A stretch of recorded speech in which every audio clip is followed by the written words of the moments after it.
TDS. TDS, how you doing, man? Hey, it's been a long season. I was waiting for this day and for Flay to ride me to cast it. I'm gonna throw shade right there, but I was excited for tonight. I was ready to see both of these teams fight it, and I'm really excited. These are our top two teams. This should be a great finals, and I'm excited to see how they are going to perform. Absolutely. I am really excited for this too. I mean, coming into the preseason when we were getting all these rosters and everything, looking at that, looking at these lineups, we saw the optimal esports team and we're like, oh, that top side, we know those people. That looks like a really good team. A lot of people were projecting them to win the league just based off their roster, Yep. So and now here they are in the grand finals, 3 games away from fulfilling that self-fulfilled prophecy that a lot of the staff and community have preordained for them. On the other side, it's Reign of Kings, who were in our spring split as well last split. The same players for the most part, except for their mid laner, which they have changed out. But they also had a little bit of a run in our previous split, and now here they are in the finals once, not once again, but for the first time to prove their mettle as well. And I think they've shown quite a bit of prowess throughout this entire split so far. And a lot of people had the Warrior Brothers as one of the projected finalists, but Reign of Kings were also there. A lot of people considered a top tier team, but we just wasn't sure. You didn't know if they were for real. They're real. They're here, and they're also trying to claim this championship. And that's one of the big things. Like you may have three teams that look like potential contenders, but only to get to the grand finals. So Yep. even though Warrior Brothers been one of those, and I was on that side as well. I thought Pink Cheaters Warrior Brothers were going to reach the finals, even with how some of their matches in regular season end up going. But Reign of Kings stepped up in a really effective manner. I think OE is pretty clear in the way that they played and how they opted with regular season and postseason as well, that Yeah. they were going to kind of reach grand finals with the way that they were playing. I think Reign of Kings had to step it up just a little bit to not be like swept away, especially going against one of the top teams. So the fact that they are here really goes to show not only their improvement as a whole as a team, but also the fact that now they are maybe more confident being able to try and go against the top teams and try and take it from them. And I think they need that sort of confidence on their side because Optimal is not going to be an easy task at all. Absolutely, indeed, TDS. And speaking of being an easy task or whatnot, things like that, as you can see on our screen here, viewers at home, we have quite a bit of stats for you that we're going to get through, which is why we're doing this pregame lobby now. And, that'll give me and TDS a chance to go ahead and break this down. Plus, I put a lot of work into making these, so we're going to talk about them, damn it. So, TDS, like, here's one of our first stats we have here, the average team stats per game. As you can see, these are clearly the top two teams in the Yep. league here, as there's a lot of first or second, third place achievements that these teams have granted for themselves. So let's go ahead and just talk about it. There's one that immediately caught my eye as soon as I saw it, and it's the Mhm. rift percentage that we have here. There's a clear difference between Optimal and Reign of Kings in how much attention they put to that Rift Herald, and I think it has to do quite a bit with what you were mentioning when presenting Optimal Esports. Their topside. They have a strong topside that they can play around with that can try and secure these objectives, but I also think it goes hand in hand with their dragon control. Because one thing currently in the meta is how much pressure you can put bot lane so that you can rotate for either dragon or Rift Herald. And I think it goes to show how much the bot lane does for optimal esports. They either get control so that you get the dragons because they have a really good dragon percentage, Mhm. or they rotate or gain you control, enough control, so that with their pressure you can get those Reap Heralds. And getting first Reap Herald consistently is not easy to be able to pull off. And it's something that maybe teams may try and look for exploiting on the side of Ultimate Experts, but it also goes to show how well the objective control from Optimal is in general. Not only dragons, but Reap Herald and Barons are really, really good. Yeah, absolutely. I remember just even when I was looking up these stats and I was like, my goodness, like these numbers are just kind of Yeah. insane. Just optimal Reign of Kings, optimal Reign of Kings. There's a few outliers here and there, but yeah.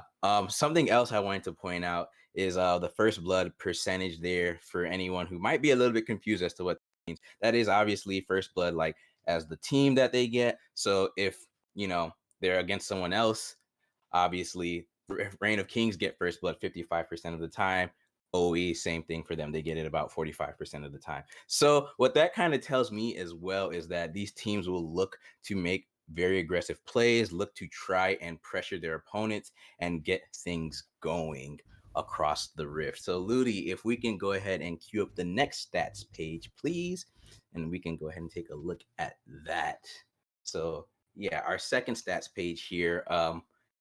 We're going to look at gold, game time, some deaths and kills, and of course, records. So, TDS, what catches your eye here?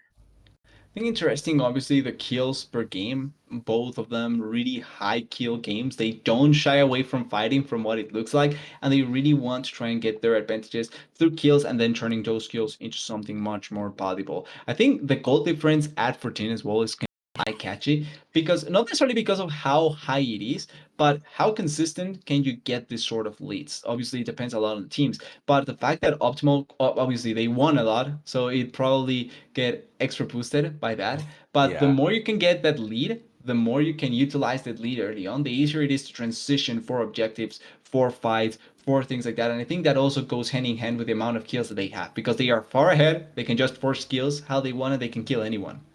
Yeah, absolutely. I remember once again looking up that goal difference at 14. I thought it was an error. I had to refresh the page a couple of times, refresh the table to make sure that the stats were accurate because I was just like, that's a stark difference between Optimal and Reign of Yep. Kings, who have the third place highest goal difference at 14 throughout all of the teams in the league here. Something else that caught my eye was for Reign of Kings, they have the second least amount of deaths per game as a team. And I think that's something we also should talk about a little bit. I think that's a very good stat to look at because that tells you, once again, when you look at the kills and the deaths together, you see Reign of Kings 1 and 2, Optimal 2, obviously for kills, but their deaths probably puts them at fourth or fifth. I don't remember exactly, but that just kind of tells me that Reign of Kings, they fight really well, but they also make sure their team fighting is really coordinated, synchronized, and they're not dying as much as they're fighting. Because some of these teams will fight a lot, but they'll lose the same amount of members that might go in. So they might kill Yep. two and then lose two, or vice versa, things like that. It's something I would call smart aggression Yeah. because it's one thing to just fight for the sake of fighting and you may be better than your opponent so you can win most of the time, but it's another thing to opt into fights knowing that your percentage on winning those fights is going to be high. If you opt into a fight, you have 70-30 in favor, you're going to more than likely not only win it but not lose a lot of members out of that. It's really different when you opt into 60-40 fights, 55-45 fights. That's the sort of thing that can make a difference between certain teams. And I think Reign of Kings is smart in how they approach their fights. They don't haphazardly force things to happen. They take smart approaches and try to make the best of it. That doesn't mean that you cannot take maybe a one bad fight or one more risky fight if the Hmm. game situation kind of needs it. But overall, I think that it goes to show how smart Reign of Kings can be when they take fights and they try to go for kills in certain situations. Absolutely, TDS. So, moving on to our next stat, we're going to start from the bottom up this time. We're going to start with the supports. And with these support stats, something I that caught my eye was actually about the Orion stats. Like, they're pretty similar or close to Bad Cops. Granted, I do want to caveat this that Orion only played 5 games with Optimal Esports. So that's not to take True. away from his achievements and what he's done, but that's also not to like diminish Bad Cops either. It's Yeah. just what it is. So I just want to put that out there so for information for the viewers and everyone at home. So yeah, just going on through that. So TDS, what are we thinking about the support matchup so far? Kind of actually thinking about it, the fact that Orion may have a bit less like games played in general, that typically boosts up your numbers, especially if you're in a top team. So the Yeah. fact that Bad Cup still has better stats comparatively in the general game score and the way that they play, and I think goes to show how important Bad Cup is for the team. And watching his games, you can really see how much Bad Cup's decision making impacts the way they go for. They also do like to play for bot lane in a couple of situations, and I think that it goes to show with how much Bad Cup stats ends up kind of spiking in certain criteria. So I think Bad Cup clearly winning out on the stat fight. If you look, I think Yeah. Orion is still doing a really good job. He's still on one of the top teams, so I'm expecting him to be at least able to do a lot of the things that Bad Cup can do. I think it's going to be an interesting support matchup. Yeah, absolutely. And one thing that kind of also really stuck out to me with Orion, even over the course of just 5 games, was that kill participation at 15, 50% for Orion, which tells me, he's gonna be across the map, moving Yep. around. He's gonna be involved in at least half the kills at 15 for Optimal Esports. So there's something that Reign of Kings are gonna have to keep an eye on and try and keep some vision on throughout the river and throughout the rest of the map for this support. But yeah, let's move on now to our bot laners here. So we have Vink and Wit. What are we feeling on the bot lane here?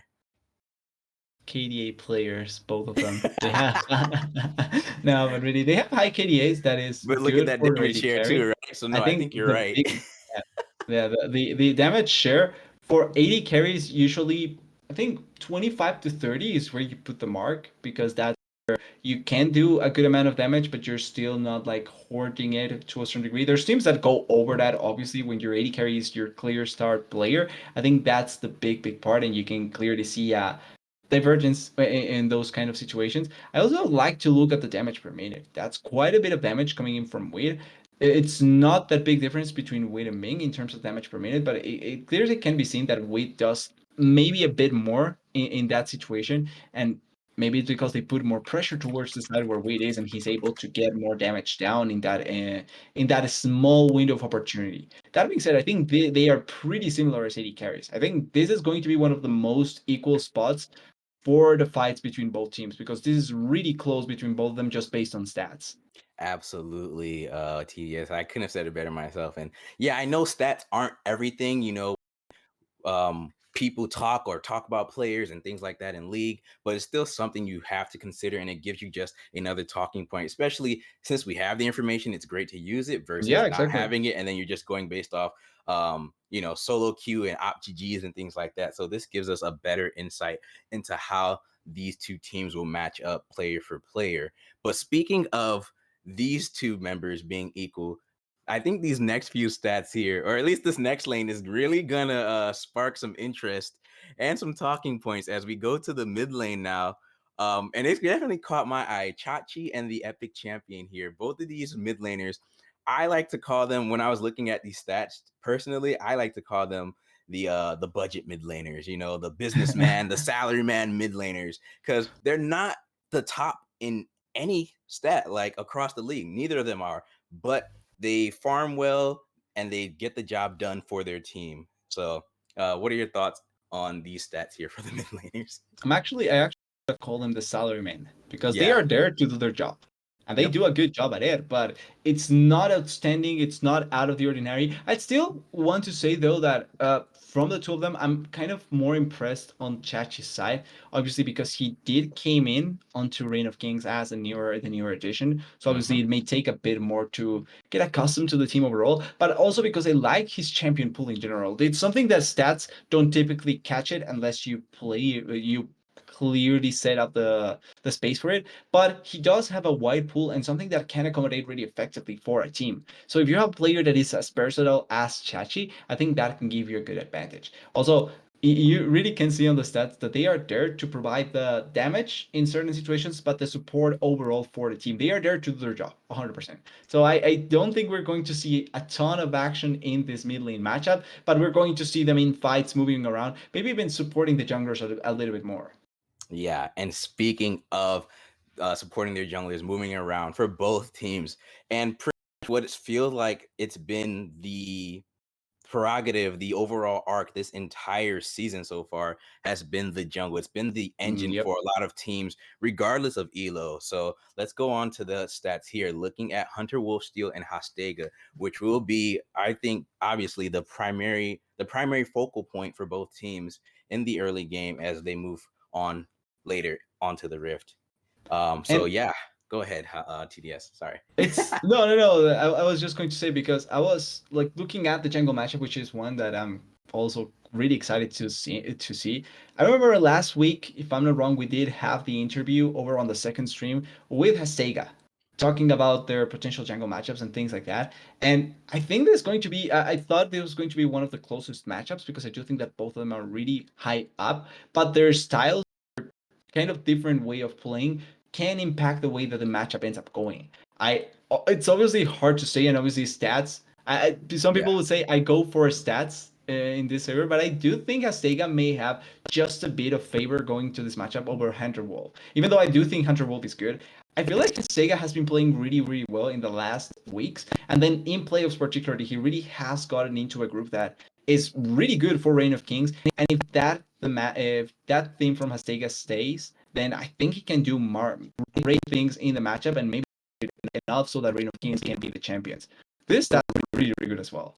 Yeah, no, same. I was same thing. Once again, looking at them as I was writing, I was like, wow, these guys are like really freaking good. It's great looking at this, and it makes me happier, like with this finals being the top two teams. Literally, Optimal the first seed, Reign of Kings the second seed.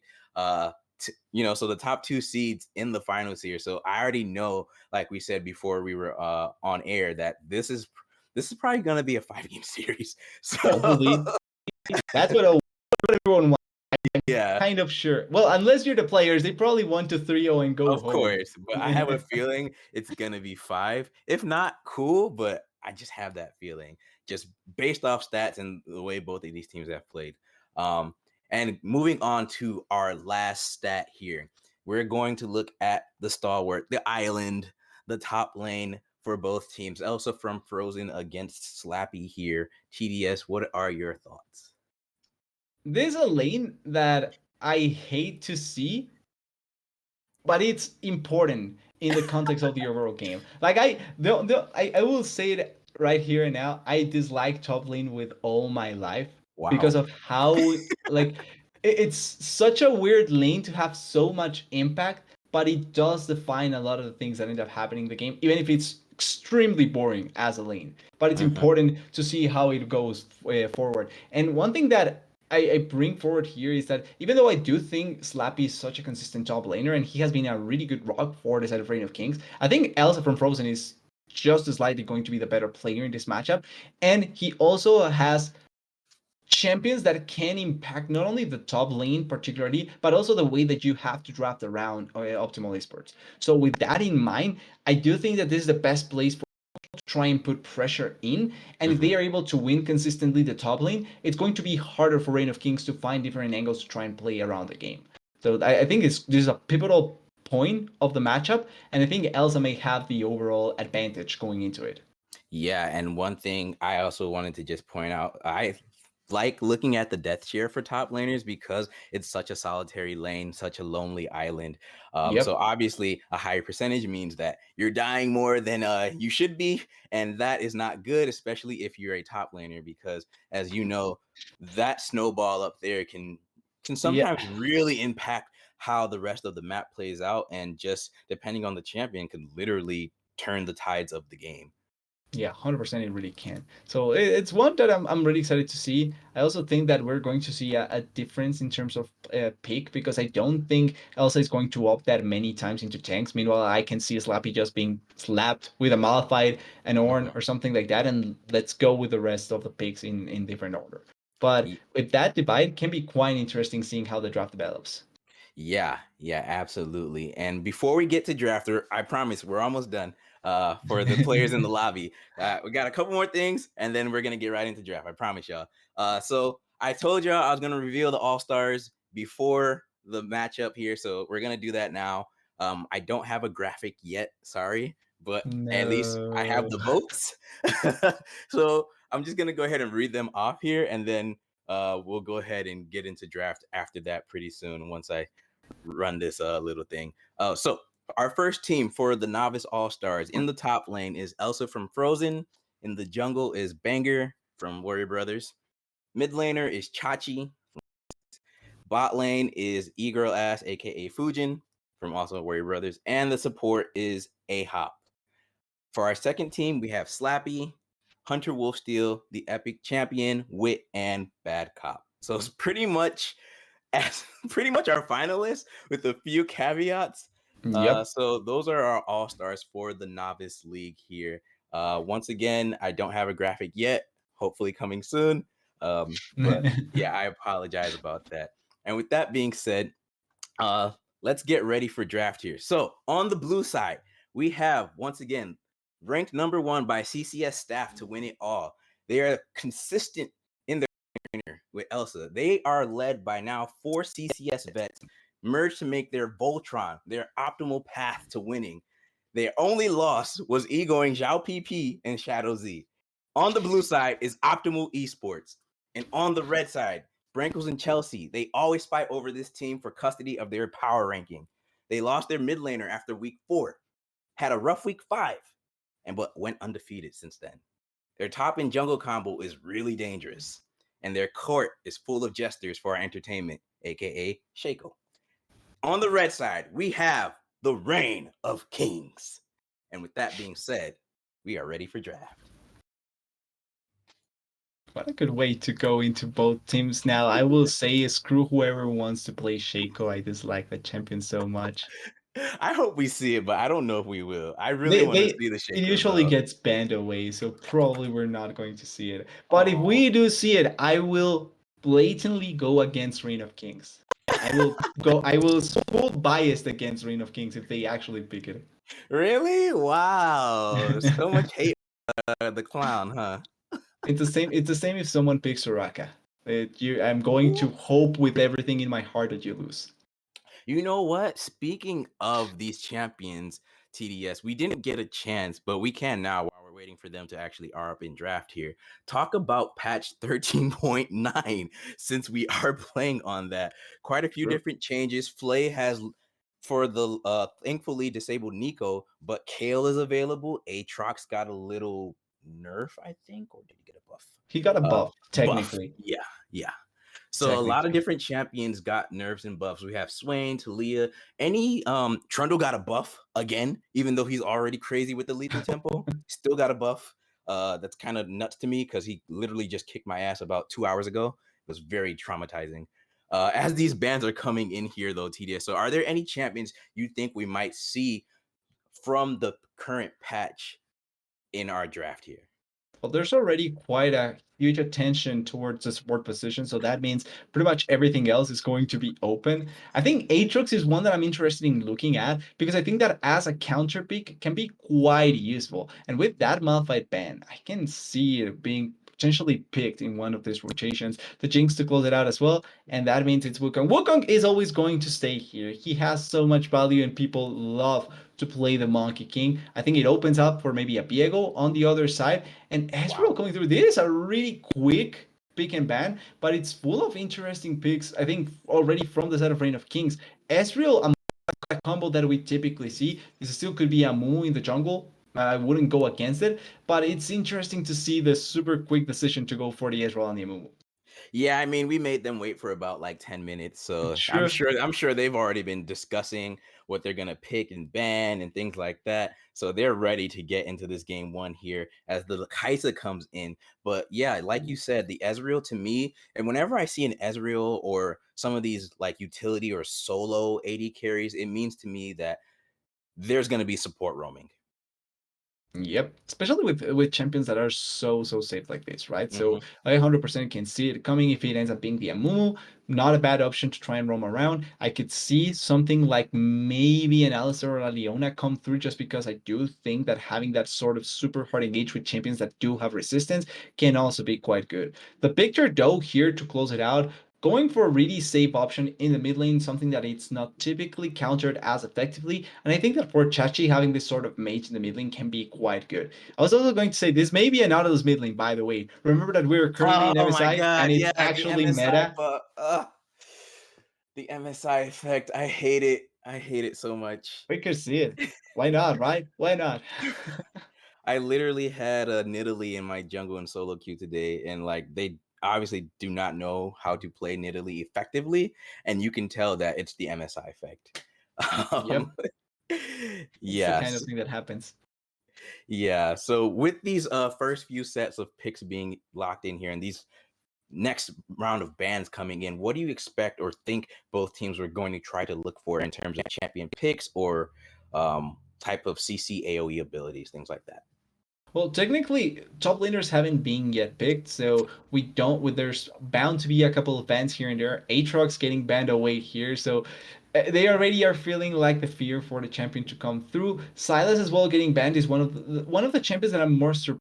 I do think Victor has good matchup against this Silas, but I understand if you're worried about him stealing the big ultimate like the MMO ultimate. Mm. That makes sense to a certain degree. And I could see another maybe ban here in the bot lane.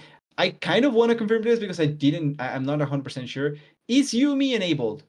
Because it can be Yumi, played. Yumi is enabled. Yes. You can play it with, if they do know how to, it could be a pick, but I'm not expecting it to come through at this position. They actually go for the Cillian ban. And not gonna lie, I actually like it. A lot of poke in the bot lane could be bad if it ends up being the Kai'Sa Nautilus. So I think Ooh, it's a smart decision. That is such a good pick. wow. So Tarek locked in for Reign of Kings, which then should mean Okay. it's the Amumu jungle here, Yep. TDS.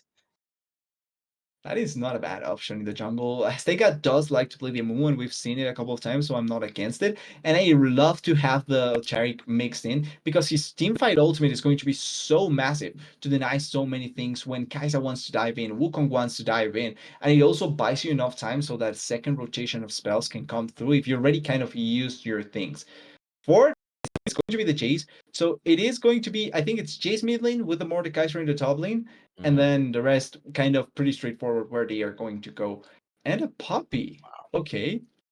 Okay. Yeah, and something I noticed as we'll get back to that Poppy, when I saw the Amumu, I was like, wait, didn't he get a buff? And I was correct. He did get a buff actually. His W was Okay. the buffed, increased damage.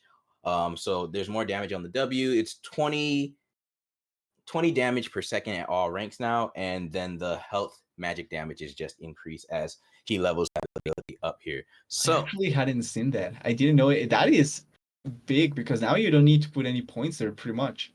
Really. yeah, yeah. Yeah. No, for sure. Oh, wow. Yeah, I didn't really think about it like that. I was just thinking like, oh, okay, cool. 20 at all levels. All right, cool. And then just kept, scrolling through patch notes trying to see what else. So didn't really give it too much thought. But yeah, when you put it like that, wow, that'll be something to definitely keep an eye on Kind of and be curious mindful now. of. I think for Hunter Wolfsteel, then, what do you think we might see in the early game? Probably a lot of counter jungling here from the Wukong, maybe with Yeah. some Jace roaming to assist. Well, technically, early on, Wukong should still be stronger than the MMO Yeah, because you can yeah. get onto his face really easily, Mhm, even if he's tanky enough. Like the Wukong does really good amount of damage to a lot of these tank junglers because he can stack a lot of his passive resistances plus just his consistent damage and mess them up quite a bit. So mhm. not fully like against Wukong Hunter Wolves trying to be as active onto the MMO as possible. But I don't think we're going to see Hastega being in his jungle a lot. Like I think his plan should be, or at least what I expect him to be, is three camps into perma gank. Like Amumu has one of those few things that you can gank repeatedly super effectively thanks to the Yeah. bandage does having double like the double cooldown. So you can go in once, if the gank doesn't work or you blow a flash, you wait, come back in with the cooldown down or waiting for the double cooldown again, and then you get so much value out of the champion. That being said, I think that there's a couple of things that you can 100% pull this off.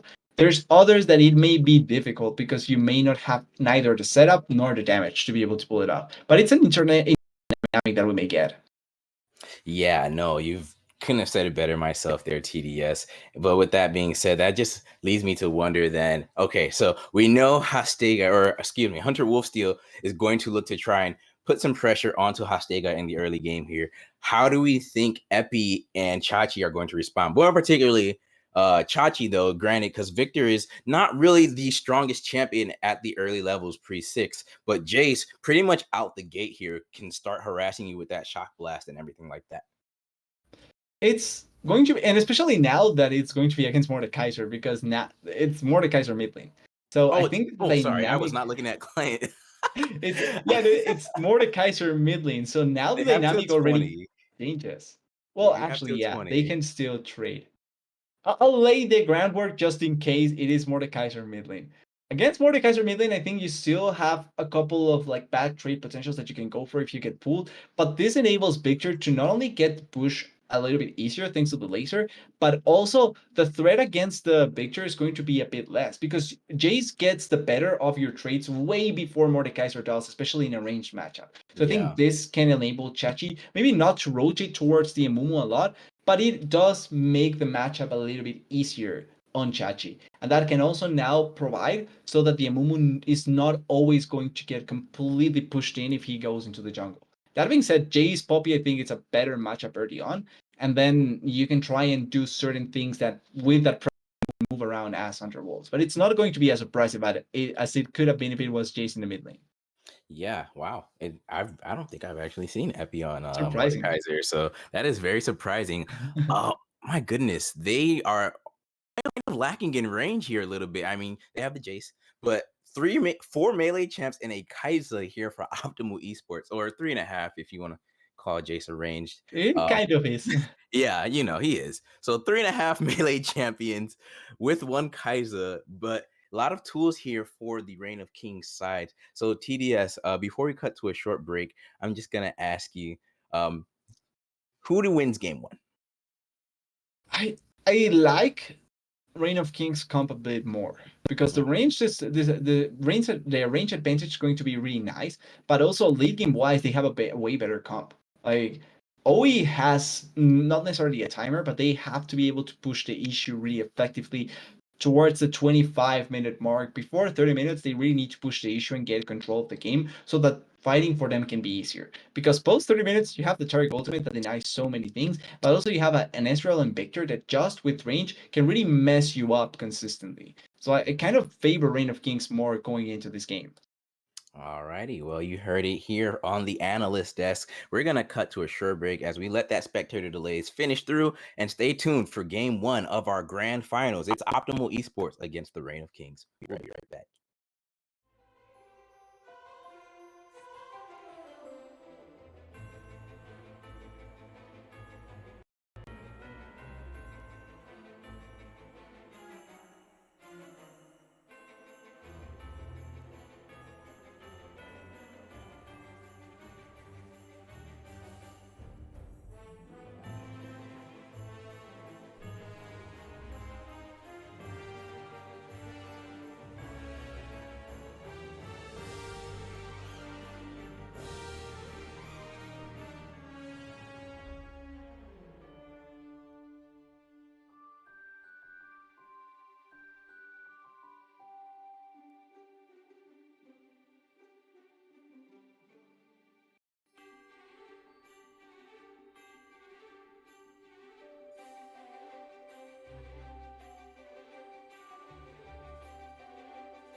Welcome back, everyone, for game one of the CCS Novice League. It's Optimal Esports against the Reign of Kings. Reign of Kings on the red side, Optimal Esports on the blue. And we have ourselves a little bit of early game shenanigans here as the Kings are bunched up in this bush here as Hastega is playing Cry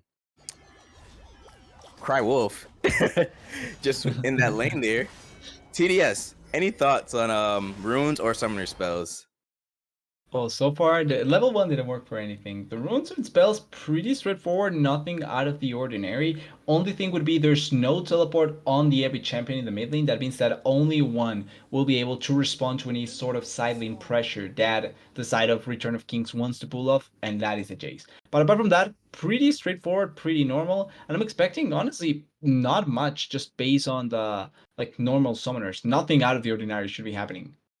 Yeah, cleanse on that Kaiser there is very pivotal and vital. But I mean, you only get to use it once every so often, so you better make sure that CC is stacked.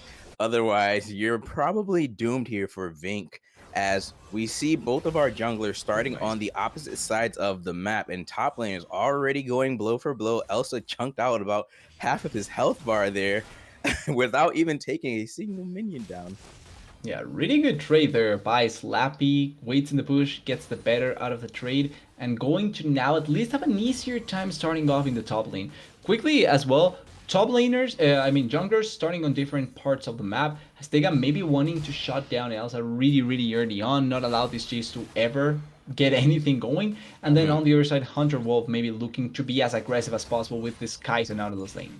Yeah. So, question for you though, TDS, with Hastega and Slappy, do you think they have enough damage to take out Elsa from Frozen? Granted, he is a Jace, kind of squishy with this, with his inherent stats. But I mean, two tanks, they're gonna have to play this really particularly, right? Yeah, technically they shouldn't be able to get enough to be able to kill them to kill the Jace on the first round.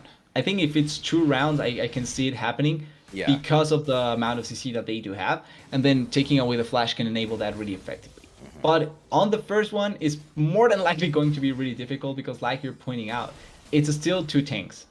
Technically, they shouldn't have the damage to be able to pull it off. Yeah, for sure. But who knows? Riot has done many a strange things to tanks now since these few recent seasons we've gone through here of League of Legends, as you have seen the Ornn basically solo kill a lot of different champions by himself. So anything is possible in League of Legends season 13 here. Lots of pings coming out though on the minimap from Hastega, as he is now planning to at least walk through this blue side jungle of the OE side. We'll just use that Scribe's Bloom to try and get some vision. And now OE using that question mark ping to at least have an idea of where the Reign of Kings jungler might be. I'm guessing the gank didn't happen from Mistake as well because of the push of the wave. The wave was Mm-hmm. way too pushed into Jace to be able to set up a potential gank, and like we were pointing out, diving is not likely to happen because they don't have that much damage anyway. If it Mm-hmm. wasn't at least, I can see that working out. Nidalee also because they do have damage there. But a Mumu Puppy is not the prime diving duo that I'm expecting to see come through. So smart, I think the smarter decision there, like Hastega did, is just checking inside of the jungle, pushing the wave, and then giving this timing for Slappy to be able to back safely. I think Slappy playing the initial laning phase super well with this Poppy. Yeah, no, Slappy has been for sure. Actually, having a slight CS advantage in that melee range matchup, as the Dredge line does connect onto Bad Cop there. You're now on the retreat. We'll have to flash away, and Reign of Kings get out scot-free, but without a flash spell. That's the risk that you're facing when you're going against the Nautilus Kai'Sa lane. You know how effective they can be with Mm-hmm. setting up those sort of plays, and the Dredge lane is almost always going to be really scary to face. I think they know that the Mumu is down there, so more than likely nothing bad going to happen. It's just Mm-hmm. going to be a trade of Aris. Yeah.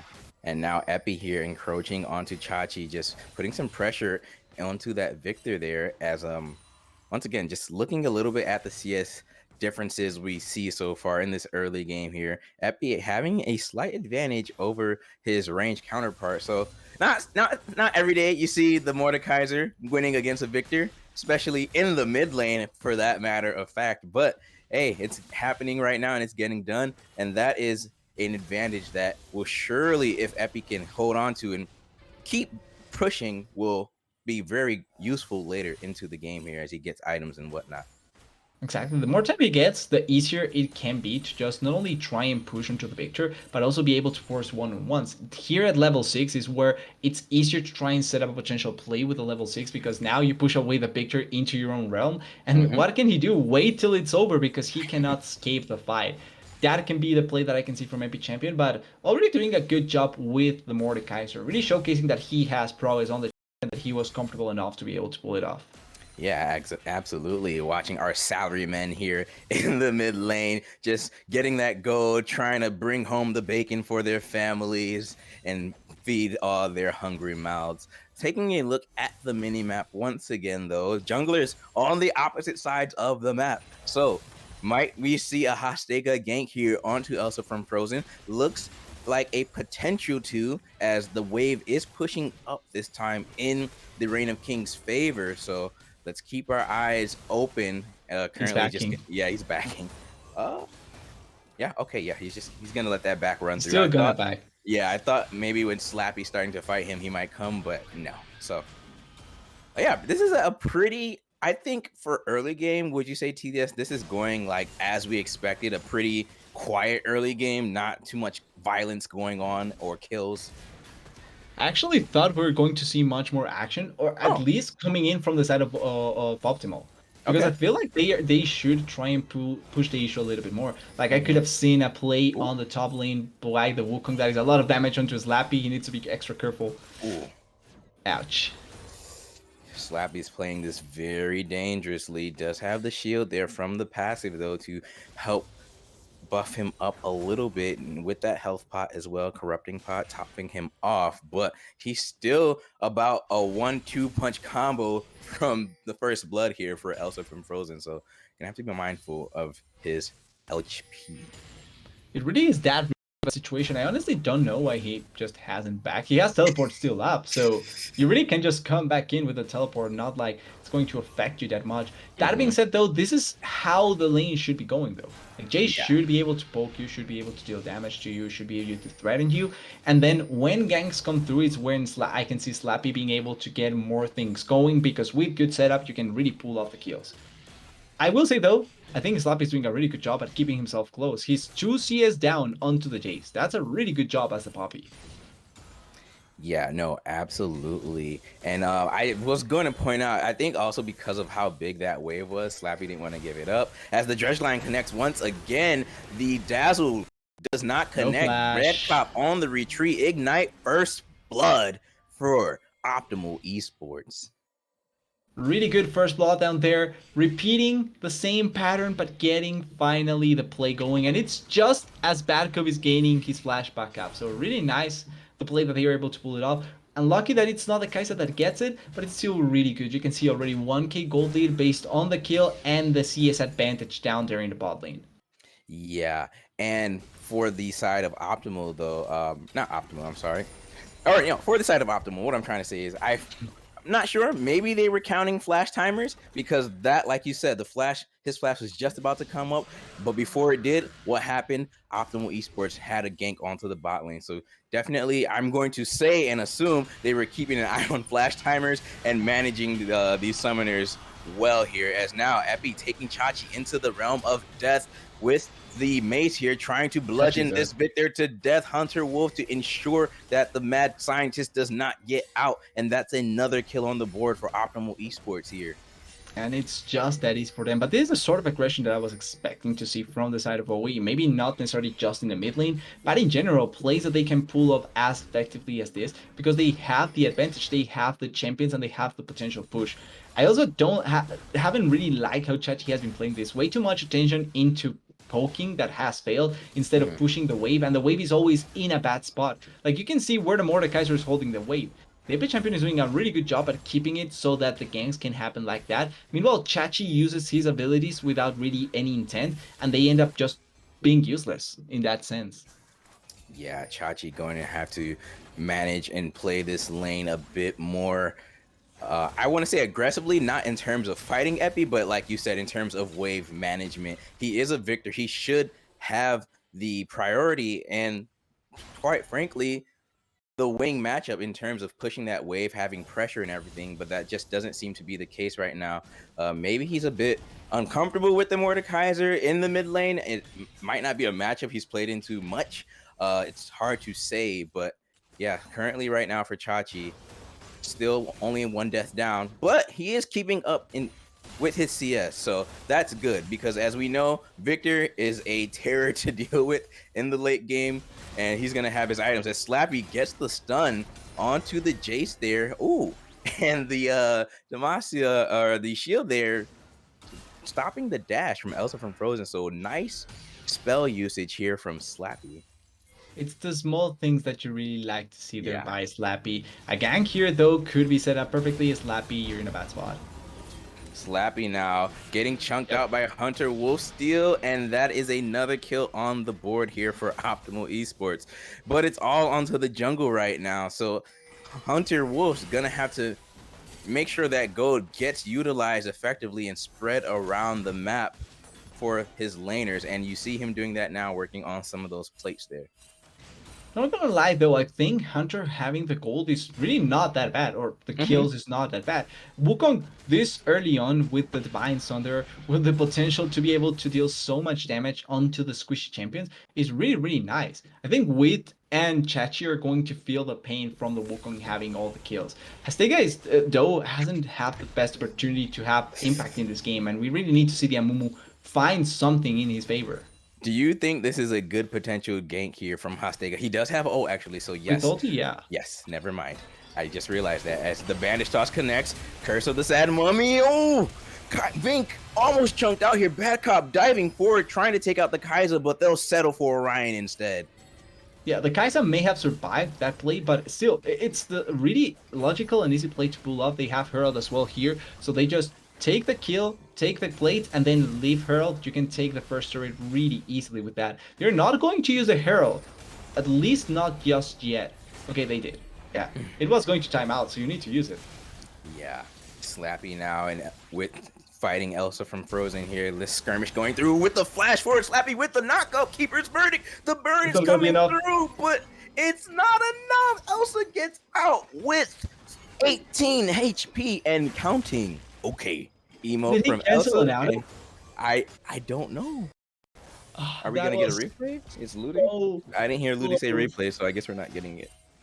That is unlucky, but still, it's such a close play by Slappy. He really could have gotten the solo kill there. Really unlucky that it doesn't work out like that for Slappy. But that just shows that he's not only winning the matchup, but able to put more pressure onto the Jace. That is always going to be really important to be able to play around with. And in a matchup that you should be losing, being able to put this sort of pressure really takes away from the map being as bad as it is, as of now at least.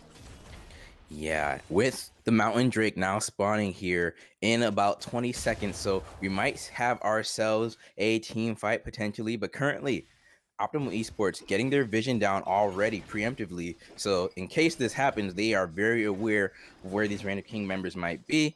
But I mean, Hastega's on the top side, so this might not even happen. TDS. Hmm? I was just talking about the Drake. It might not happen. Oh, sorry. No, I thought You're you were good. going to continue on that. No, sorry. That's on me. I thought it was going to be a continuous point, but yeah, with that, the dragon is going to be taken by Optimal Esports. Stacking these dragons really early on, Wit is in kind of a really bad spot if he's not careful enough, but I think he's going to be able to escape. Stacking the dragons is really important for a side that wants to be able to push the issue as much as possible. With the advantage that OE has, and now stacking these dragons, especially now that it's an Infernal Soul, that really could be the game difference. Oh, Chachi. Orion looking for it, and the dredge line is true. Cyclone, bonk, bonk, bonk, bonk, bonk. Chachi is down once again, but Elsa from Frozen will be the retribution kill for the Reign of Kings on the top side of the map. And they needed less members to be able to pull out that kill in the top lane. So I would say small, really, really small victory for Reign of Kings. It's a 1-for-1 though at the end of the day, and Bink is able to get some alone time down here in the bot lane. It's not going to result into plates, obviously, because they are already down, but he's going to chip quite heavily into the turret, maybe even take it with this push. Yeah, quite possibly. Kraken Slayer already online here for Vink. So definitely a lot of damage coming out here from this Kaisa. I think she might have the Q evolve already by now as well. I don't remember if Kraken gives it to you off rip, or maybe she might need a few more long swords there. But Kaisa with those evolves just becomes that much more of a menace to deal with here. And with that positioning from the Killer Instinct will allow her more flexibility across these team fights to chunk out these Reign of King members here. I wanted to talk about that gank that happened on the top side. So currently Hastega has found successful ganks on the top side of the map. Yeah. Haven't really seen it on the bot side, and now laning phase is over here. So I think though for Reign of Kings, they will have a better chance of being more successful in taking out these OE members in team fights. But currently, they're gonna lose out on this one as the Real Herald is already down, and Optimal Esports gets the second one. So I think our next team fight that we'll expect to see will be around this Infernal Drake here. And the big thing right now for Reign of Kings is that yes, that may be the next time we see a fight happen, but it's a fight with timings that are super good for OE. Wait, Slappy. Hunter Wolf still here again. Steadfast Presence will not block the Bye-bye. dash, but the Keeper's Verdict keeps the Wukong out of Slappy's lane. Bye-bye, Monkey King. Yeah, really, bye-bye. Didn't get a chance to be able to do enough up there. And that's good for Slappy. Slappy really is holding himself up really, really well up there in the top lane. Not opting for the tank itemization, instead going for the Divine Sunder, maybe to have more damage to go against this Jace. But interesting decision making. And I wanted to comment a little bit on the next dragon because that's where I think is going to be the strongest point for OE. Close to the second item for the Kaisa, full items on almost all the members, as well as potentially a second item for the Kong. That is going to be a really big difference maker. And for a soul point fight, you couldn't ask for anything better than that on OE's side. Yeah, no, absolutely, TDS. As now we see Wit and Bad Cop here just getting some priority in this mid lane here, pushing out those minions, making sure Optimal do not have the advantage in this mid lane. Slappy in this skirmish with Elsa from Frozen here, the shock blast coming through. I believe Slappy is not going to see the end of this skirmish here as he goes down for the second time. Elsa from Frozen finding the solo kill. Really good job up there. Barely had any armor on his side, and it made it so that if Slappy takes a bad trade, which is nothing that we haven't seen yet from Slappy. Slappy has been quite aggressive, so bad trades have happened quite frequently. But this time around, Elsa from Frozen took a really good advantage out of the bad trades that happened previously, and with no Keeper's Spirit, they go wait. As the curse of the sad mummy comes through once again, stuns up 3. OE now on the retreat. Epi Champion does find Hastega in the realm of death. It's a 1-for-1 currently. The fight continues. Dazzle only gets the clone. Vink was in the middle of the Reign of Kings jungle there, and he is just blasted to the gray screen. Slappy now chasing Hunter Wolf, and Orion here will stun up the Nautilus into the wall, still on the chase, looking for more. Hammer shot coming through, slowing up the Monkey King. Cyclone though, Slappy may have gone too far. Dazzle coming through with the heal as well. Hunter Wolf goes down. That's a shutdown for Wit, and the Reign of Kings are reigning all over Optimal Esports. And it's not only the team fight that they win, they get the shutdowns, they will get this turret, but also more than likely they will get the dragon. Spawning in 8 seconds, there's no junker on the side of Optimal Esports. That means that Hastega being alive here is going to be a free dragon for the side of Reign of Kings. Crucial fight they end up winning, big moment, big turnaround for them, and this is now maybe going to affect a bit of the dynamic for Optimal Esports because now the stacking gets completely delayed, and this can now end up working out super well for Reign of Kings. Heck yeah, it is. And Wit going crazy on that Ezreal there. Honestly, I hate Ezreal as a champion because I feel like it's too much button clicking for me, but kudos to those that can play him well because he made that look nice. And same thing for Reign of Kings. We mentioned it in the analyst desk that they are a team that gets a lot of kills, but they don't die as much either. You know, I believe second least deaths in the league here, and that right now, that team fight just goes to show that what we said or what I was talking about is pretty accurate. Like they are a good team fighting team. And Yeah, yeah, they've done that pretty well here at that team fight. did a really good job at that. They are able to gain an advantage in their favor now. It's not in gold because gold wise it's still. Oh wait, no. Oh, as we just okay, Wit able to arcane shift away, Fine. but there are certain things as an AD carry you cannot do in the mid game, and that is one of them. You cannot walk right in front of a Nautilus and think you'll get away with it. That's illegal. The fact that he's alive is really shouldn't have happened, but that's the thing with Ezreal. Even without Flash, even without using Flash, you can save yourself, and he does that in a really effective manner. That could have been a really great shutdown to get because right now Weed is quite valuable to kill, but it's not going to turn into match. Slappy really is waiting to hear.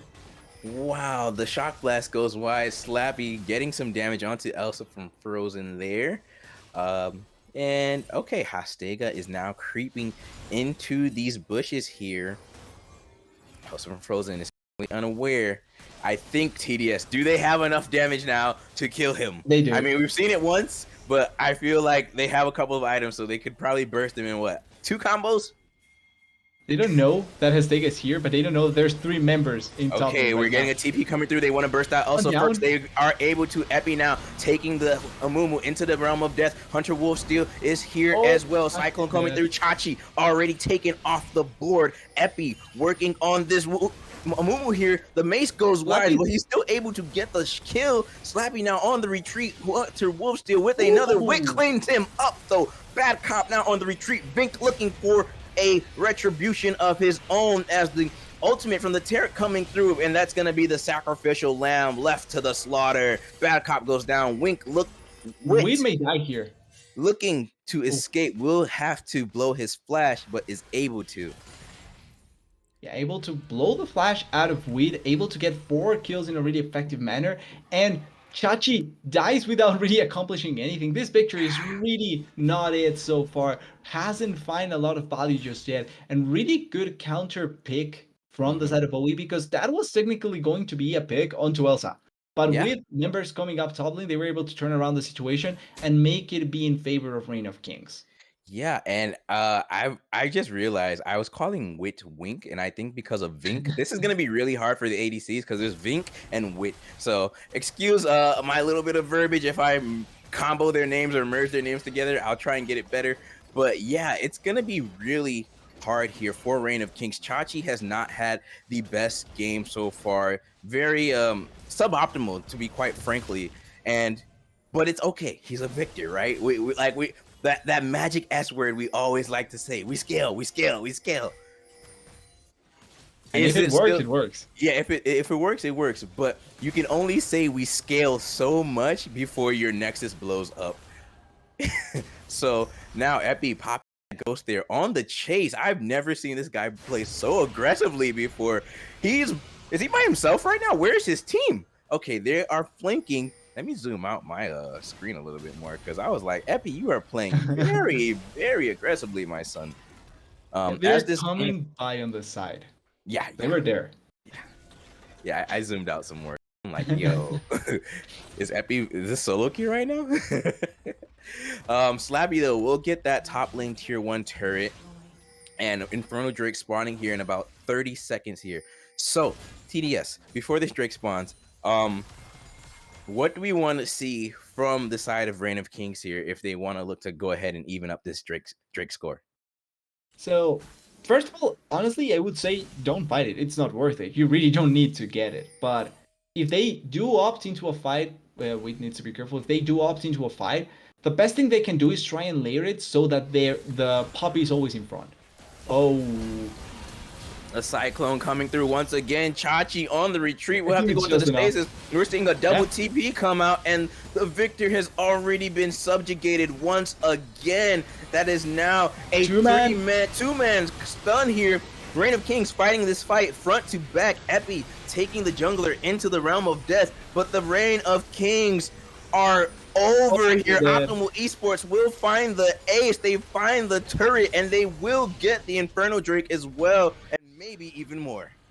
That was such an awful fight by Reign of Kings and a perfect opportunity there by Reign, but OE to take advantage of their numbers advantage. Chachi dies, doesn't even put down the ultimate. Yes, the Cherry Gold here catches two members and they're able to survive for a bit longer, but the issue here is that there's one untargetable member. The other two are getting collapsed by the rest of the side from OE, and with trying to do damage from afar, but they are tanking way too much, and it's really difficult for the Ezreal right now to really be the sole damage dealer, meanwhile the others are tanking. At the end, we see how ineffective it turns out, and it's just simply a teamfight victory for OE, that now with this Baron buff, maybe they can get this dragon as well. They are rushing to try and get there. I think more than likely they get that, but this is going to be one of the best moments in the game for the side of OE.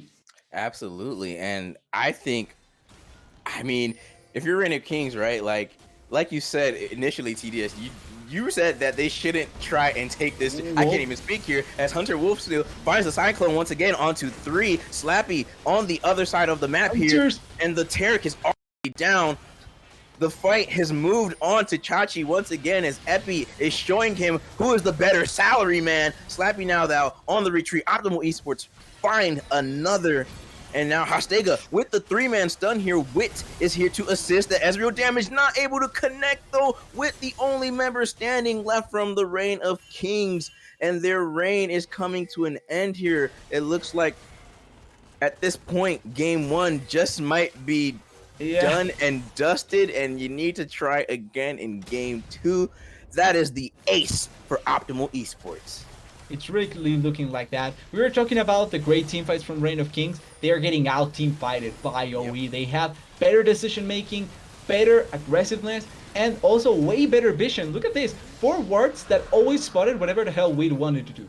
There was no vision that Reign of Kings could use aggressively or proactively in that fight, and it turns perfectly for the side of OE. It's really looking like they are set up to be able to close out this game. They have yet to open up the base, which is the greatest news for Reign of Kings, and that is really one of the main differences that they can play around with. But apart from that, everything is going OE's way. Yeah, absolutely. OE definitely showing us why they are the #1 seed here in the Novice League, why a lot of people predicted them to win the league outright, and they're just having a master class right now in team fights and synergy, led of course by Hunter Wolfsteal there on that Wukong. And the gold and the wealth has definitely been spread, I would say, TDS, as he shared a lot of kills with his teammates here, and he's just found a lot of great flanks. For Chachi, though, it's been really unfortunate for him. He hasn't been able to be the best victor that he can. They're fighting over chickens. Slappy is here. Will dash in a bit. We're getting a TP coming through. A move with the 2-man ult. The Taric ult coming through as well. A lot of invulnerability, but it's not really effective here. The True Shot Barrage coming through. Bad Cop, the next to go down from the Reign of Kings side. They're just shooting at a lot of nothing here. They will be able to find Hunter Wolfsteal, though. Effie will have to flash away. The Victor is still alive this time, though. So that's a lot of damage they still have potentially. Oh, Effie grabs 2, and they're just turned into the meat grinder. Wit's about to go down next. That's another ace for Optimal Esports. Once again, if they had some more vision, maybe to play around more aggressively with, they could have had a better opportunity there. Their gold is also not in the best spot, and that just means that with more items, with more damage, the side of OE can take the better fight. Could have been a great turning point by Reign of Kings. They actually pushed away Hunter Wolves in such a good manner that it didn't enable the Wukong to really do enough. But at the end, the difference is just way too clear and they get more value. They're even stealing everything from the Amumu. Yeah, and it's just getting harder and harder for the side of Reign of Kings to farm and get items onto their champions here. For their damage dealers, Chachi, Wit, it's getting harder for them to actually put in the numbers because they don't really have the items to, they have, at least for Wit, he had to pay the Mordekaiser tax. He has that QSS. For Chachi, he's just been taken out so many times repeatedly that he is now so far behind in CS. Look at the CS gap between him and Epi now. It's getting close to a flame horizon here, TDS. Yep. It really is, and it's not looking pretty. fight between the consistent mid laners that are there to do their job, someone is clearly doing a better job than the other. And that can be like match defining, series defining. If one is outperforming the other, that really can be a place where you're going to suffer a lot in a series. Yeah, a big bonus coming through for Epi here if they're able to clear out game 1 and move on to game 2 here. So I'm sure he'll be happy about that. But for Reign of Kings, excuse me, you just gotta pray, I guess. You gotta pray. Pretty much, I as much as I hate to say this, I think we give up soul here and maybe try and play for Elder as we try to get more gold into our pockets, or we look for potential Baron play as we see OE now getting a lot of vision around here. So they are already 2 steps ahead of the Reign of Kings side. They might even potentially give up this Baron for soul here. Oh no, they have time as Drake is not spawning for another about 55 here, but Baron is in about another 20. Slappy now on the retreat. I guess he thought he could take out Elsa from Frozen, but he's pretty squishy here. Oh, gets the flash. Oh, Hunter said no, you will not escape. Steadfast Present coming through though. That movement speed buff. Clone coming through. Hunter Wolf wants to finish off this Yordle Monkey King. Give it to me. He gets it. And it's just enough to get the kill. Baron for Dragon is not going to be the trade. Can they get a kill here? No, Oregon has the flash key. Hastega, why are we harassing a Nautilus here? There is now a flank through, and they have taken the jungler right before the Drake is about to spawn. You are the most important member on your team, actually, Hastega, and now you're dead.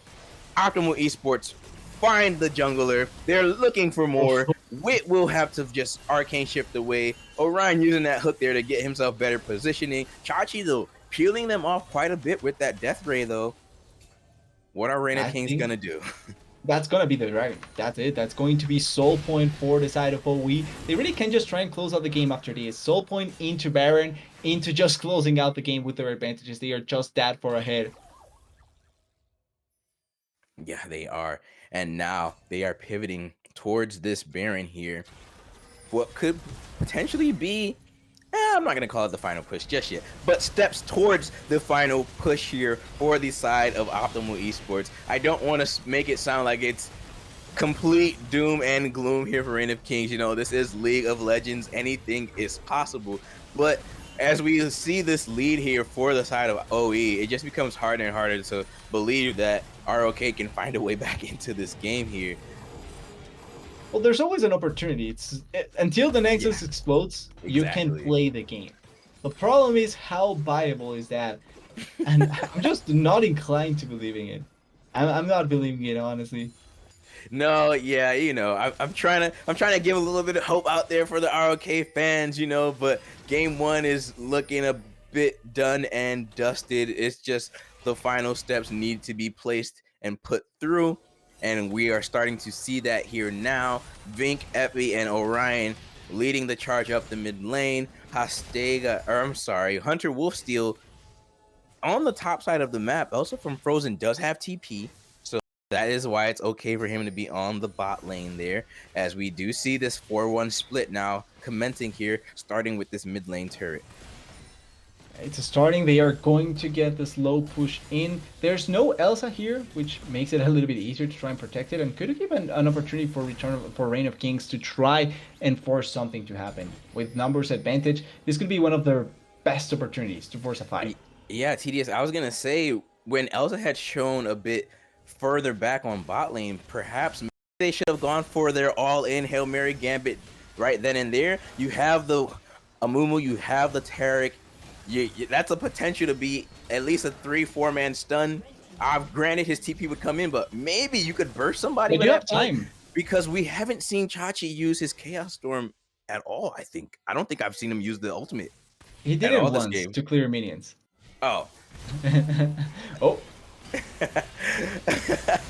As Bad Cop has been hooked up and just obliterated, and yeah, TDS, this just might be the dance right here for the side of Reign of Kings. These champions are blowing up like pimples. Optimal Esports find the ace, find the inhibitor, and find game 1. And with that, they are going to close it out in a game that I thought they had the better come for earlier, but it should go to Reign of Kings if they survive long enough, but they didn't survive long enough. For when it had to come for the team fights and the aggression to come through, OE performed way better. And I have to give huge props to the man that I thought maybe was not going to, or well, I thought Hunter Wolves was going to do great, but I thought Sega was going to get his number.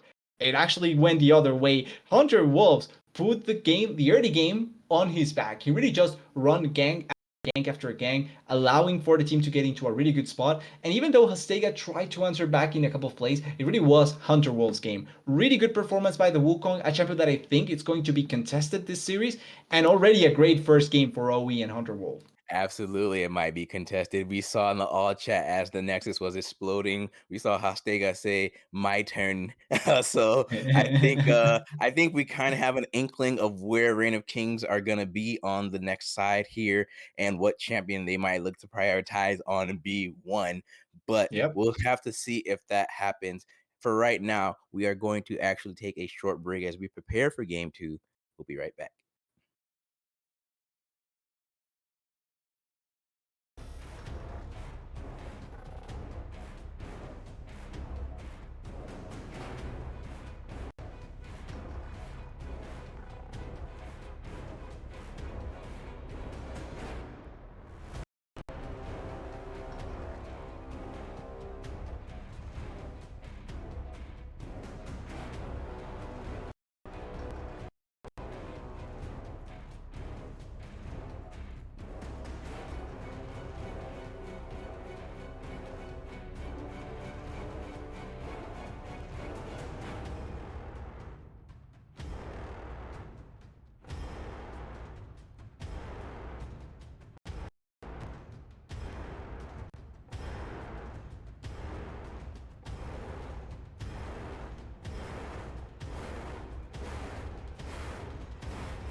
Welcome back, everyone, as we are here live for our game two pick and bans, awaiting these teams to just queue up and get. Oh, and there's the timer actually.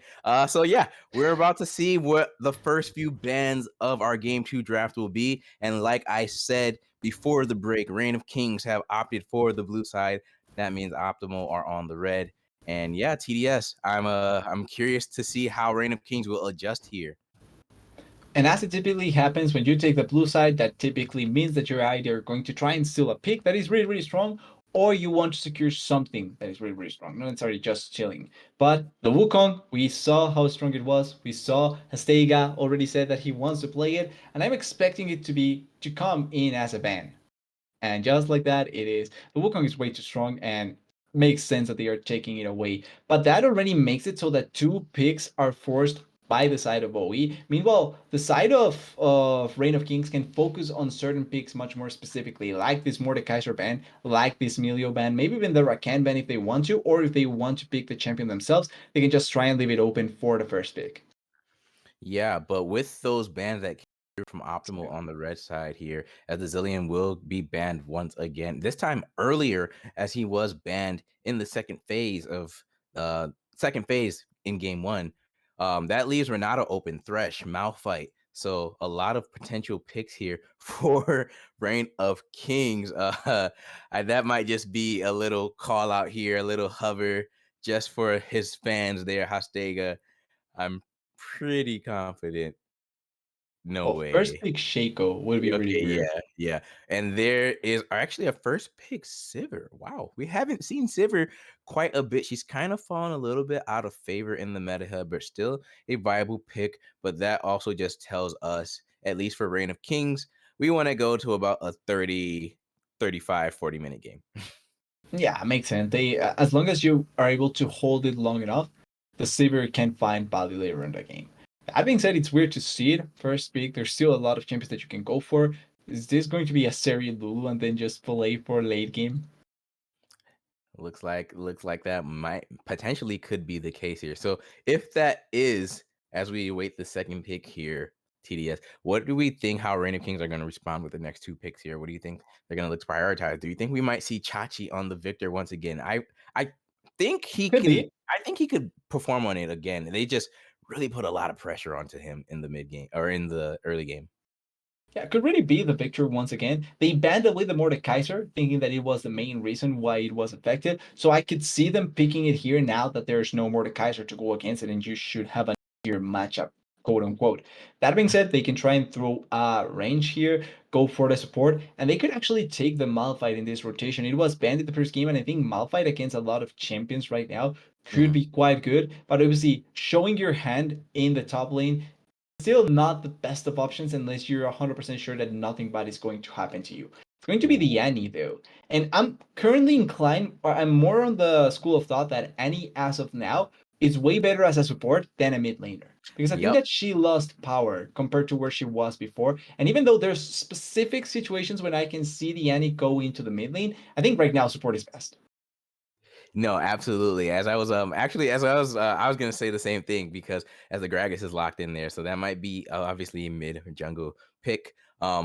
Support too, four-way flex for the Gragas. But Yeah. um when I was looking up the stats, I saw Bad Cop. His current image right now is the Annie, and I recall him playing it quite frequently in that support role, being a terror on that champion there. So I'm also pretty confident that that is an Annie support, which is kind of makes sense. Rakan wants to go in, get you knocked up, get you charmed. I have a stun bot here that every four charges will just stop you from doing that, and then I can try and kill you. So yeah. And it's going to be with a hacker in the jungle. That is an unexpected pick to come through.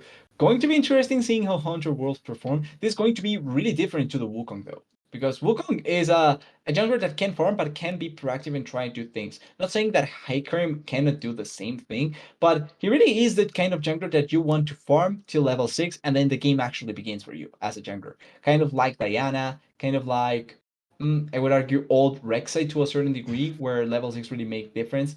Yeah. And there's certain champions that you really value that level 6 power spike on, particularly in the jungle, and Hikari is one of those 100%. Still, you can find angles to gank, and if there's good setup, I can see it coming through. But in the second round of bans, once again, that Aatrox being banned for the second game, really interesting decision.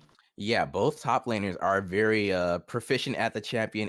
Aatrox aficionados, Slappy as well as also from Frozen. We've both seen them basically carry the game come late game on that champion. So I think I think we're not gonna see that champion until potentially game 5 if Do. it comes to that. But as of right now, Aatrox is on lockdown. And once again, like I did mention, this is 13.9, and he was buffed. As the Galio comes through for Optimal Esports here, I really like their CC combo that they have so far. And it works similar, or it's not the same to the Mordekaiser role, but it works in a similar manner where you can deny really effectively the enemy mid laner, depending if it's a mage in the mid lane. So far, it's either the Gragas, the Annie, or potentially a Victor or anything like that. Okay, this is a good curveball, and I love that they are doing this because Yo. that is a champion that at least does have some sort of advantages going into the Galio. Obviously, he's dashing into you, so you kind of are playing to the knockup and the CC potential from the Galio, but it's also an AD mid laner. That means that his shield is going to be almost useless, entirely useless against you, pretty much. So in that sense, I like the Yasuo here. You also will get a really good setup with the Gragas and with the Yorn now being picked here, and the win wall is going to be marvelous to go against the Seri. So all in all, not a bad option. But I do like the setup that OE has with themselves because they have the huge amount of CC and lockdown that the Galio provides, the Rakan provides, the Hikari provide, and now the damage from the Garen. Oh my goodness. Yeah, I was gonna mention, in Okay. addition to all the knockup potential that the Yasuo has, don't forget about the Silver Ultimate that will boost up the Yep. attack speed as well. So definitely a lot of tools for the Reign of Kings to, of course, take out these optimal esport members here. But on the other side, we have Demacia on R4 and R5. We got the Prince of Demacia and the statue used to nullify a lot of pesky mages that they want to subjugate. So only Annie and Gragas, though, will probably feel the pain a lot more from this Galio Garen combo here due to the AP ratios they have. But Garen for Elsa from Frozen is it's a very interesting pick into the Ornn here. Do you have any idea of why this might So this how this matchup is gonna go, TDS? I was already kind of getting spoiled that this could happen just off Twitch chat because there Okay. was hyping up Elsa's Garen. Okay. As a counter pick, also on the red side, I think Elsa having Yeah. counter pick is a really good idea because I do think that they giving Elsa a really good matchup out there could end up working out marvelously for them.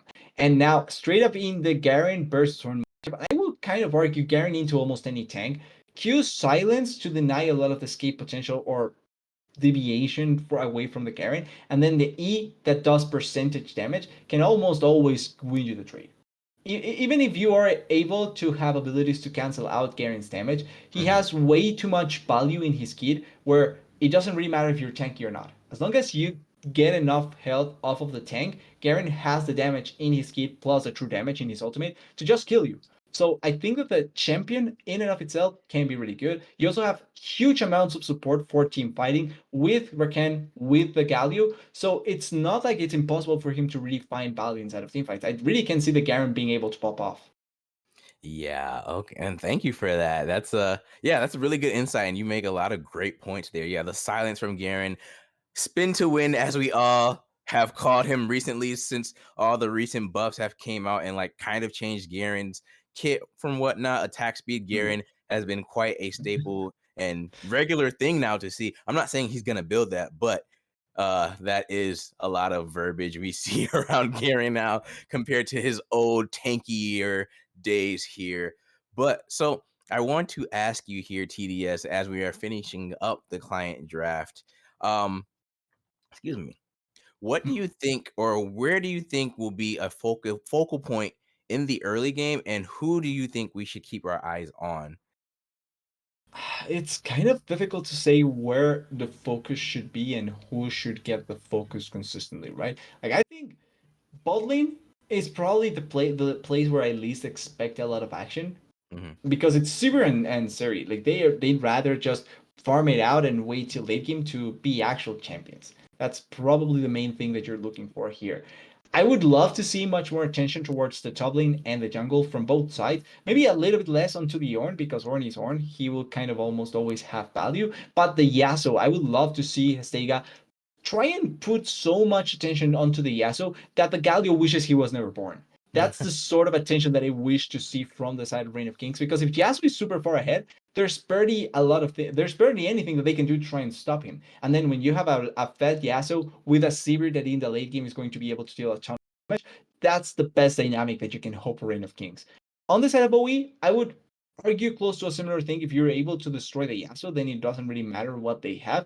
And then if they are able to feed this Garen enough that the silent is unplayable, then you have a really strong power point to play around, and objectives become much easier to obtain because now you divide focus from Reign of Kings to either stop the Garen or go for the objective. Absolutely, TDS. Yeah. And hopefully, with Chachi, we don't see that O10 Yasuo power spike. Like you said, Hastega needs to give this mid laner more attention this time around. I know come level 6, the top side of the map is going to be very explosive because, the Hecarim Galio combo, as well as the Gragas Yasuo combo, or the Ornn, right? With the Call of Yep. the Forge Guard there. So level 6 is going to be so exciting to see, and I'm very curious as to see where both teams will try and make a play first once those ultimates are unlocked. But in the meantime, TDS, I think it's time we take a little break for the spectator delay to run through. So in the meantime, y'all, stay tuned for game 2. We'll be right back.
Welcome back, everyone, for game 2 of our grand finals in the CCS Novice League. It is the Reign of Kings on the blue side against Optimal Esports on the red, and we have ourselves a standard 5 champ lineup in the river here, or 10 if you want to count total.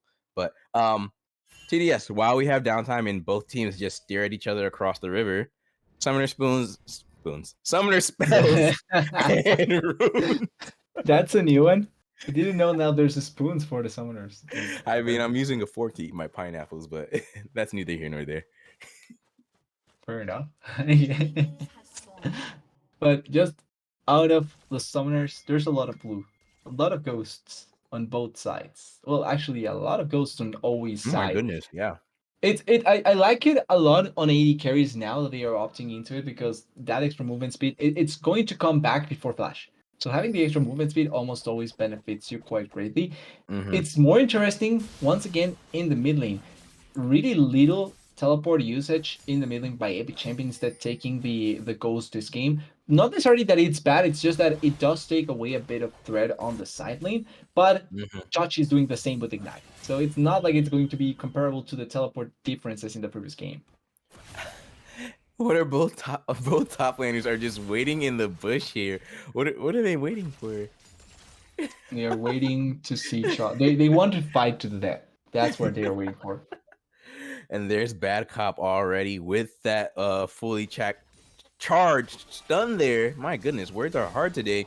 Orion with the grand entrance knocks him up, but before Wink gets stunned up here, Chachi now with the aggression onto the Epic Champion there.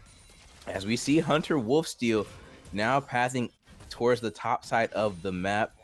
Chachi will probably place a ward down near these chickens. Yep, they want vision on where that heck room is, at least at somewhat of a consistent, timely manner, because you don't want that horse just charging down on you before you know it. So yeah, definitely want to keep track of the heck room here when you can. The funny thing though is that even though they know where the Hecarim is, his pace is better than the Gragas.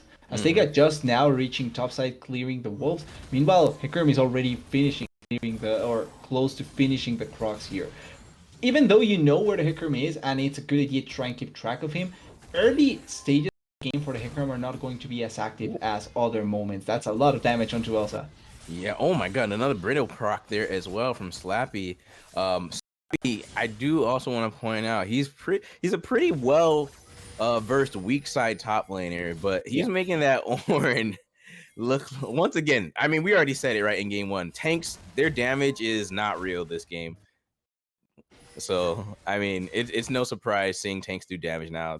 League of Legends, we are a different game now. Tank meta is no more. It's the rise of the damage meta on all roles, as Slappy finds himself in front of a heck room here. Chachi is here to assist. There's what's going on?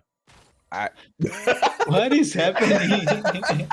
I thought I was like, wait, you guys could win that, right? It was a 3v2. Technically, you should be able to win it, but nothing happened. Game, so like, yeah, they didn't want to fight. It's okay. Respect. Yeah, I guess respect. I mean, but Gallo didn't have ult, so. But yeah, sure enough, as the knockup comes through, Epi Champion now on the retreat ignite. Chachi does not get the last proc of his Q there, and Epi is able to get out with his life. Ooh, maybe I spoke too soon. Hastega with the flash forward, first blood. But now Hastega will go down to Hunter Wolfsteel, who probably anticipated that as well. So it's a 1-for-1 on both sides. But if you look at it objectively, now Hunter has a kill and all the farm that the Epic Champion is missing out on mid lane. So isn't that way better than just a measly kill?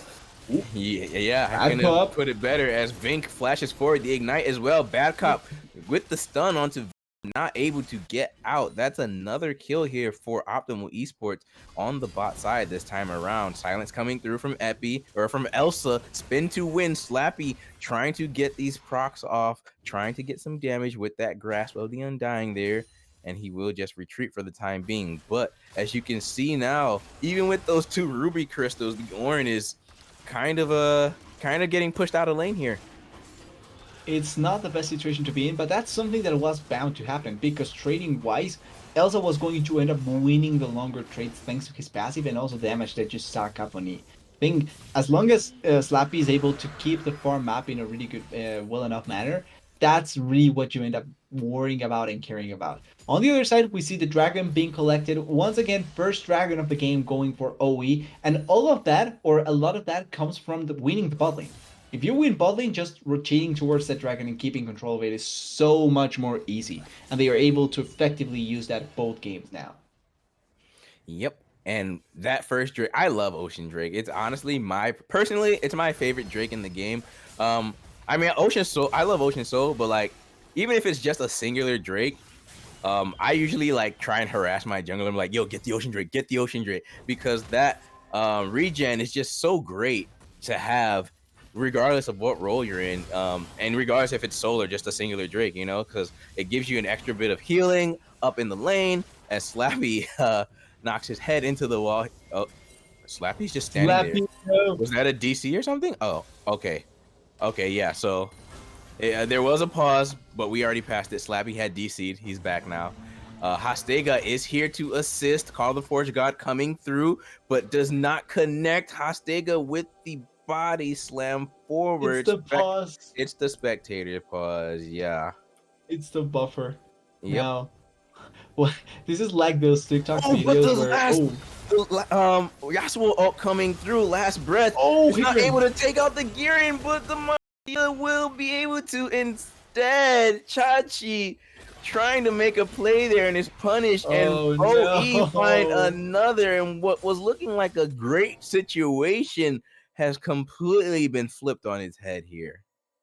It ends up being a 3v3 in the top lane. We were waiting to see what happened after the small delay, but the small delay just showed us that it was going to be OE favored. And that Hickory ulti was perfectly timed, but it all kind of comes from a cascading effect, because it's not only the fact that they are able to arrive top lane. Hikrim is level 6, he's really far ahead of the Gragas, and it all comes from the farm that he got inside of the mid lane after killing Hastega taking way too long to reach level 6 because he died, so he barely has any time. Wait a sec, yep. Ooh, Chachi will have to flash away there, so Summoner spell down here for the mid laner of Reign of Kings. You're gonna have to be very careful for the next 5 minutes, as once again, you just see Hunter steal. Like you, TDS, you said this, we were gonna see a lot of attention on the top side of the map here, and that's pretty much what's been going on. We haven't seen the junglers come bot to gank at all. They've only come, the closest you've seen them bot is when they're doing their camps. And Dragon. Yes, and Dragon. Well, bot lane is a dead lane anyway. Who cares about? It's kind of like an island. The real men fight. Actually, that I shouldn't say it like that. Real people fight topside. Yeah. I thought you were gonna say the meme, the one meme where they talk about this is League of Legends and we die on the rift. I don't know how the entire thing goes, but if you know where I'm going with that, you know. I don't know. If you know, you know. If you know, you know. But what we truly know is that OE is ahead, and they are doing such a good job at keeping the lead. And Hunter, once again, I think he heard me say that I favored Hastega this matchup, because so far he's been doing his best to try and just destroy the Rift. I mean, this is Hunter's second opportunity at getting a chip here in the CCS, as obviously he did not win one in the intermediate league, so I'm sure he really wants to get one before our league is shut down and defunct, as Elsa takes out Slappy and is able to escape with a sliver of health. Hastega with the explosive pass explodes the Prince of Demacia. And now Orion and Reign of Kings looking for this Yasuo, trying to assist him to his O10 power spike here as Chachi is sent to the gray screen once again. Well, they're ready en route for a really nice O10 power spike. O2 by 10 minutes, they just need 8 more kills and it's going to work out massively. That being said, I think actually if Elsa didn't die, or no, Elsa was going to die, but I think that if he didn't use the teleport, that could have been a really good play anyway. Because he was kind of going to die anyway. Even if he got the opportunity to almost TP out, Gragas has body slam, has Q, has flash, had ultimate. It was really difficult to try and escape there. So all in all, it's still an advantage for OE. They get 2 kills. They get pressure in the top side of the map. Yes, they lost a plate, but the series ahead in CS as well. So It's really difficult to say that OE is behind in any way in this game.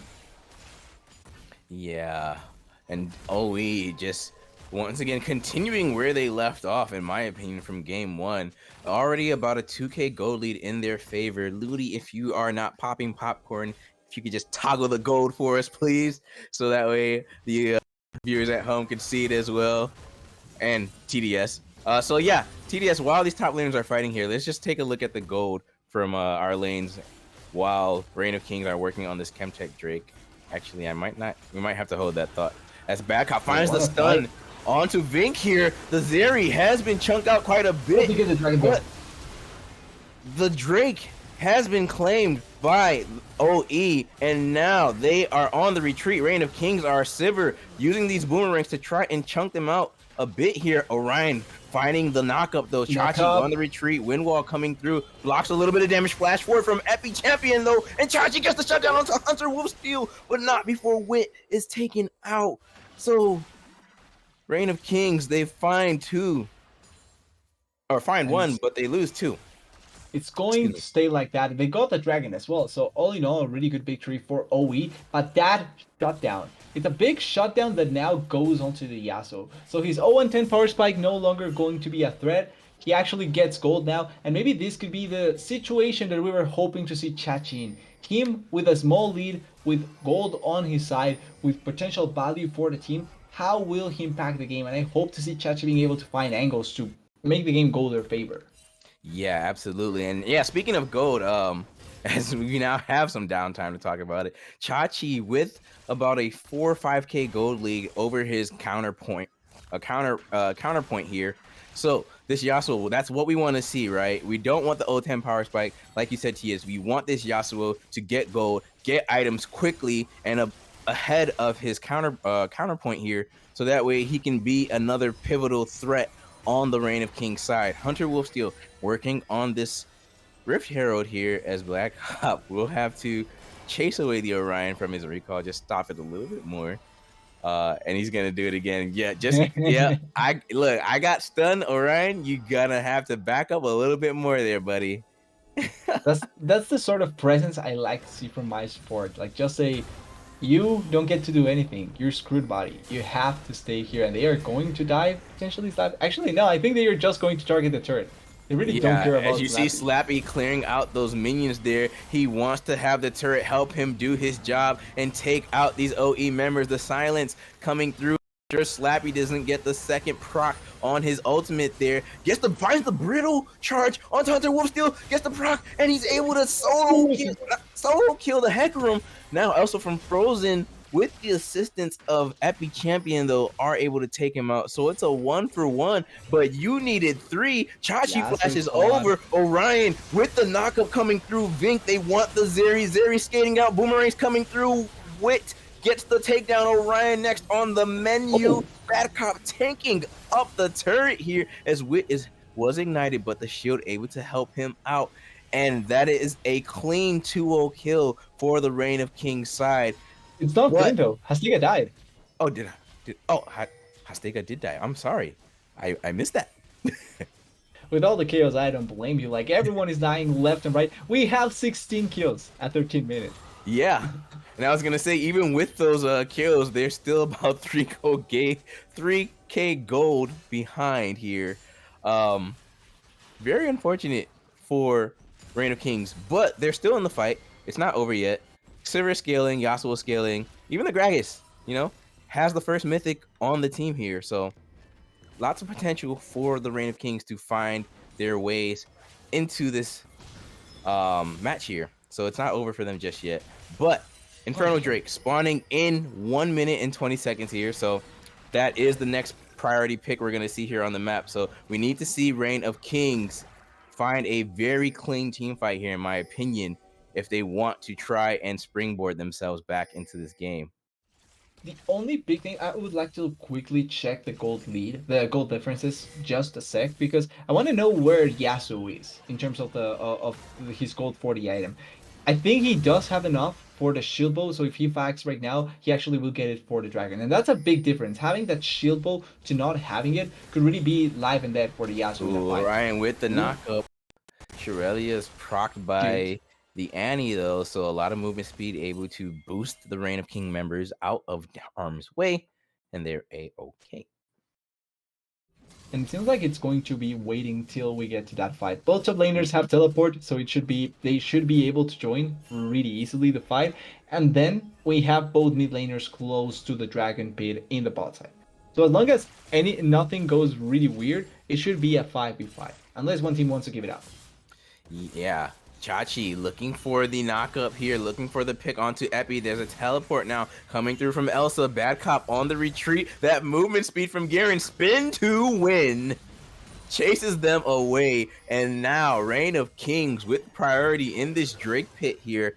They're just going to clear out some of this wards. Ultra Shock Laser coming through. TP as well from Slappy on the south side of this pit here. Hastega on the north side. As Wit. Why is Wit by himself? No! One of the biggest sins of an AD carry before a neutral of Drake as the knockup comes through. Orion and Vink still alive. Bad Cop and Reign of Kings, though, are being torn through by the optimal members. Where's Hunter Wolf still going?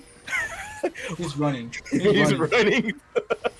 As Tibbers is just playing gold corral here. Corral captain corralling the optimal esports side onto the wrong side of the map. Flash body slam coming through. Elsa from Frozen spin to win once again. Knockup as well. Elsa from Frozen takes out Hastega. He's now being chunked out. The ignite. The heroics entrance coming through from Epi helps. Slappy taking out Chachi already gone. Optimal esports find the team fight and they find the Infernal Drake. What a messy fight that turned to be in their favor. It was optimal all along. A fight much more chaotic than Fnatic's entire season so far, and I really didn't know how it was going to end. Everything went south at one moment and then it immediately came back for the side of OE. It was looking like maybe this could have been a good fight for Reign of Kings, even with Sivir dying at the start. Diaz was doing a really good job. He was actually finding a lot of value, same for the Annie, but the longer the fight went, the easier it was for OE to reposition themselves, but also to get back some of their cooldowns to force. Okay, I thought there was going to be a fight here. Still, really well played by OE, soul point secure, and now closer to the Infernal Drake. Yeah, and I mean, literally, as we said, one of the biggest sins of an AD carry player, when the neutral objective is coming up and you get picked because you are by yourself in lane. Yep. Your team hadn't started the Drake yet. Take the long way around. Just be safe. You shouldn't be trying to flank an entire team as a Sivir by yourself. And that, I know Wit's beating himself up for that because he knows that potentially has cost them the soul here and now has put Optimal in a very great position to once again close out this game. I mean, it's now a 5k gold lead. They're on soul point. Baron isn't even up yet, spawning in a minute and a half, and every member but the Orion here has a bounty on their head. So I know he's not feeling too happy about that last team fight here. And honestly, one of the biggest fears that you have to have as Reign of Kings this game is really that Infernal Soul. It's not game defining in the sense that you're going to lose the game 100% because of losing it, but champions like Hecarim, champions like Siri, champions like the Garen, when they get that, that may be the last bit of damage they may need to be able to one-shot you completely. And even with shield bow, even with resistances, it may not matter. So giving up this dragon, it's really big for the side of Reign of Kings, and they have to be extra careful about now future fights not giving it up just like that. Yeah, absolutely. And I was gonna say maybe Reign of Kings need to look for picks here, but it looks like Optimal Esports had the same thought in mind. Wit able to survive the burst. Elsa from Frozen will be the sacrifice given over, and Hunter Wolf still as well. And Optimal have lost too. This is the Reign of Kings chance. Last breath coming through ensures Orion does have that indeed. And now Reign of Kings find 3, and that is a good way to punish a pick. It's a great turnaround. Look at that. Even the Herald is going to be completely useless. Hunter, I think probably misclicked thinking that he needed vision, but forgot that that Herald is there. And that is just going to be painful. Losing the Herald, losing the fight, giving back gold that really wasn't needed. And a fight that wasn't even needed at all either. That was completely unnecessary. That is a lot of Oh, damage. these teams, these Reign of Kings are starting to Oh, get tanky, but Hastega. Hastega went a bit too far. Wills of Unfrozen with the Stride Breaker obliterates Wit. And Optimal Esports say, I'll do you one better. Yeah, the one-sided throw wasn't enough. We needed a counter throw to go for it. Punch for punch each side. And you know what? Baron was up, so why not take it? As soon as they get the teamfight victory, it's eyes onto the Baron, and that's going to be the big purple worm covering each of the members from OE, which could turn into not only multiple objectives, but the setup for the dragon spawning in 1 minute 30. Yeah, and this is looking. I mean, you know, Optimal Esports, the first seed, Reign of Kings, the second seed, but right now it's not looking like a battle between two titans, is what I'm trying to say here. But Reign of Kings are still fighting back. They are still in it, but they need to find picks. They need to get some vision down and just hold on for dear life now at this point here. Well, Because it's still Optimal are just playing so much. I don't want to say better, but they're playing better in their team fights and how they respond to this aggression. Yeah, they've messed up, but they find their picks and they just bounce back like quickly. I think saying they are playing better is fair because they certainly are. Orion Yeah. taking a lot of damage there, but like you can see the clear difference with OE and Reign of Kings with how They're looking for Wit once again. Wit on the retreat though. Epic champion with the 3-man top. Wit already chunked out Bad Cop as well. This is looking like it is going to be a complete ace here for Optimal Esports. And it is with the Baron buff intact still. They're going to push down this mid lane turret, possibly more, while Hunter Wolf works on that Infernal Soul. And we have a replay.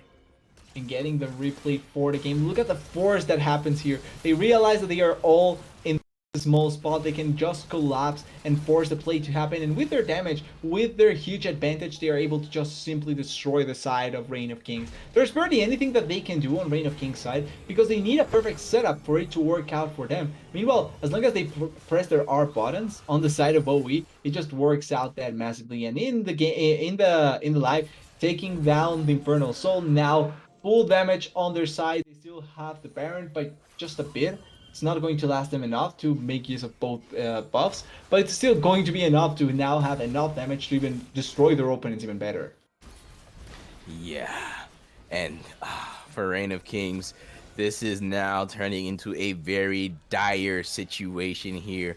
Granted, they have the champions that can do more damage come late game, but they're not even there yet, as now they're going to try and look to pick off Epi here. And that's so much damage actually coming out from this Galio last breath as well. The minions are starting to chunk out the Yasuo actually. He doesn't have enough lifesteal, and this Galio is flexing on the Reign of Kings jungle and mid laner here. Oh my god, that's so embarrassing. If I was Reign of Kings, and I know Epi's just laughing his ass off right now. They tried hard. Reign of Kings tried their hardest to be able to get that kill, but yeah. The lifesteal wasn't simply enough, and in comparison, the damage from Epic Champion is just that much high. That being said, this is a similar situation to the previous game. Not necessarily where Chachi is getting destroyed or anything like that, but where Epic Champion is just finding more value for the team overall. Chachi, you are going a bit too hard in the paint, and you will be punished for your sins. Vink, exhausted. Tibbers looking to clean things up, not able to, and the Zeri gets out. Optimal looking for more. Dive number 2 coming in. Wit now on the retreat. Heroic entrance to help out the top laner. Knocks up 3. Epi going maybe a bit too deep here. Wit still alive, still pretty healthy, getting those true damage procs in from the boomerang. We'll charge forward a bit. The rest of OE are here. They are chunked out about half of their health bars though. If these boomerangs can come through, Wit can find the optimal team fight to potentially get Reign of Kings back into the game, but Epi able to take out Hastega with the Winds of War, and now Reign of Kings are about to watch their base be intruded upon. What can they do to defend? I'm not sure. Honestly, I don't know what the true answer is here. They are way too far behind, more than 10k gold down. Inferno's all in their favor. Baron will spawn in minute 40. Maybe if they get a knock up here with people that are backing on a bush, no, they are not even going to get that. They're Yeah. simply way too far behind at this point. Hmm.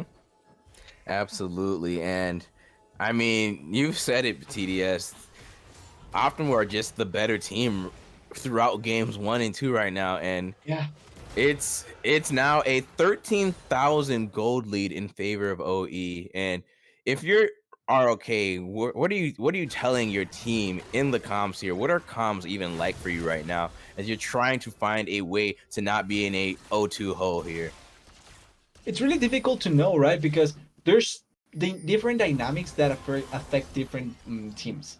Like you Yeah. can take the strong approach, like it's okay, we're the better team, we just need to change our mentality and turn around. Or the one that maybe a bit more pessimistic that can work out. We're playing like I don't know if I should say Nah, the you word on can say broadcast, that. Yeah, but no, like we're allowed to curse on the CCS. okay, like yeah, so we're playing like shit. It's pretty apparent. We need to get our shit together and come back, or if not, we lose the series. Like it really depends on the way that the team works better with some of the encouragement and different like turnarounds from the coaches. Because a lot of that I don't think has to do straight up with just champions. I don't Hmm. think this composition from Reign of Kings is necessarily bad. Yeah. Yes, the Sivir may get completely destroyed. A lot of that has to do with the goal difference. But yes, she may get destroyed, but you have answers for certain things in fights.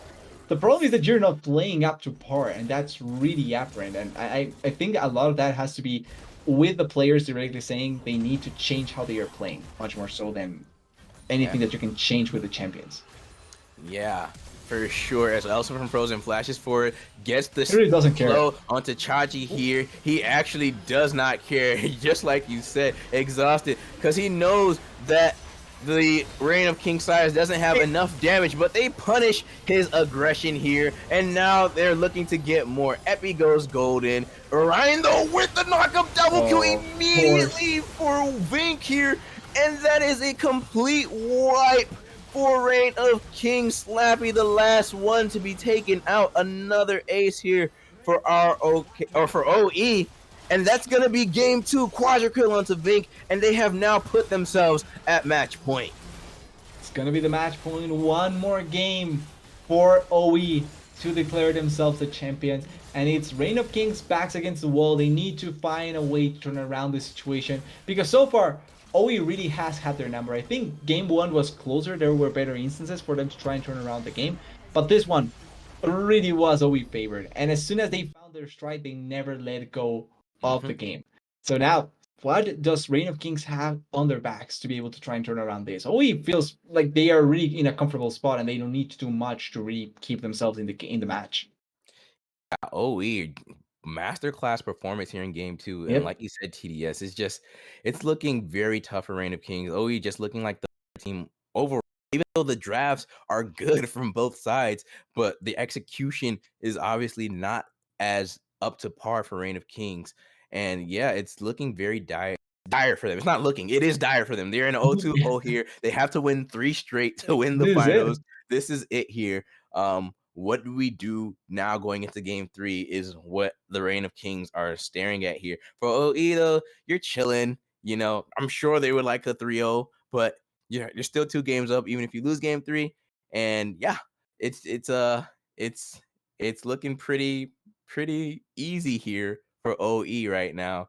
Um, I wonder how deep they've dug into all their different draft strategies here.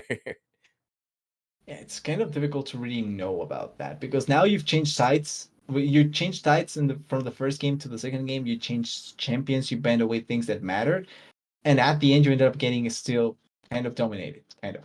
So I'm not sure what the main strategy here is. I would say that the best way to play is go for the easiest compositions to play around with. Mhm. But at the same time, this is one of the easier comps to try I and was just about execute to for. say that though. So it's really difficult to find the angle because I think that this is the kind of comp you want to play when you're back against the wall. Like it's easy to pull off and you don't require to do a lot of things. The only other thing would be go for comfort. Forget about comps, forget about well, to a certain degree, forget about meta to a certain degree. Try and find the most comfortable champions that you can play because that would be the best for you at this point. Yeah, absolutely. I agree completely with you, TDS. And we'll see if Reign of Kings will look to do that here in what could potentially be the final game here in our CCS Novice League. So stay tuned. We'll be right back.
Hello, everyone, and welcome back to what could be potentially the final game here in our novice league. As we are right into draft, they are ready here for game three. Reign of Kings have elected to stay on the blue side this time around. They want those priority picks. We'll see how they'll change up their draft, maybe here for game three. If not, Optimal Esports may be our impending or pending champions here post this game. But we'll see. We'll see as we this draft here, TDS.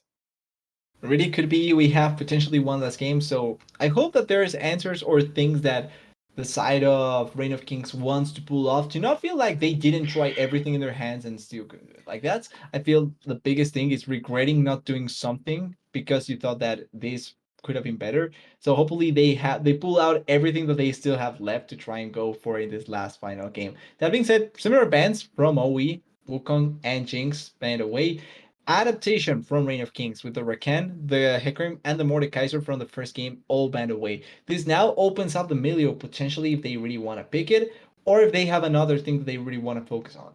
Oh, and you Yeah, called it. You were talking about it off air. You said you hope we see the Milio that apparently is blowing people's minds here. So we'll see if Optimal will try and take away this potential power pair for their first two picks here. But yeah, I wanted to point out or talk about their bans here a little bit because I thought that okay, are Reign of Kings, are these champions actually a problem for you, or are you more so reacting to the previous game? Um, and yeah, just those were my thoughts on their bans because we saw them ban away once again the Mordekaiser in game two after it stopped them in game one. So I just hope that these bans aren't reactionary and more like okay, we actually don't want to see these champions here. As Optimal do lock in the other pair of the lovers duo there, so they're not too concerned that the Rakan was taken off the board. and they are opting for the Saya and the Maokai in this rotation after that. Saya, a really safe champion that for Bing can provide enough survivability that you can just leave Bing on the side and then try and carry by himself. The Maokai is a champion that I think people have undervalued once again. He's still a really good tank jungler. You don't need to opt into the demonic embrace build, even though Mhm. it's still valuable and something that you can opt into. It's a champion that you can play effectively still and can find a lot of angles. And against no mobility 80 carries like the Ash can find a lot of. That being said, Milio does take away CC, and that can enable the Ash to be as effective as possible. I'm really excited to see this. Milio Ash botlane potentially. That will give, although I will say, Ash will get so much range from Milio's abilities. Yeah, and those slows from the volleys are gonna be super annoying, but Yeah. that's a very, in my opinion, it's a very squishy bot lane, and I'm a little bit nervous for Reign of Kings because OE don't give a damn. They're gonna dive you regardless. Care. That's true. We've seen them dive the bot lane multiple times with multiple members here as the Poppy has been picked up for Slappy once again. So weak side top lane is the signal for me here. And honestly, I think that it works really well for Reign of Kings if they are able to play like that.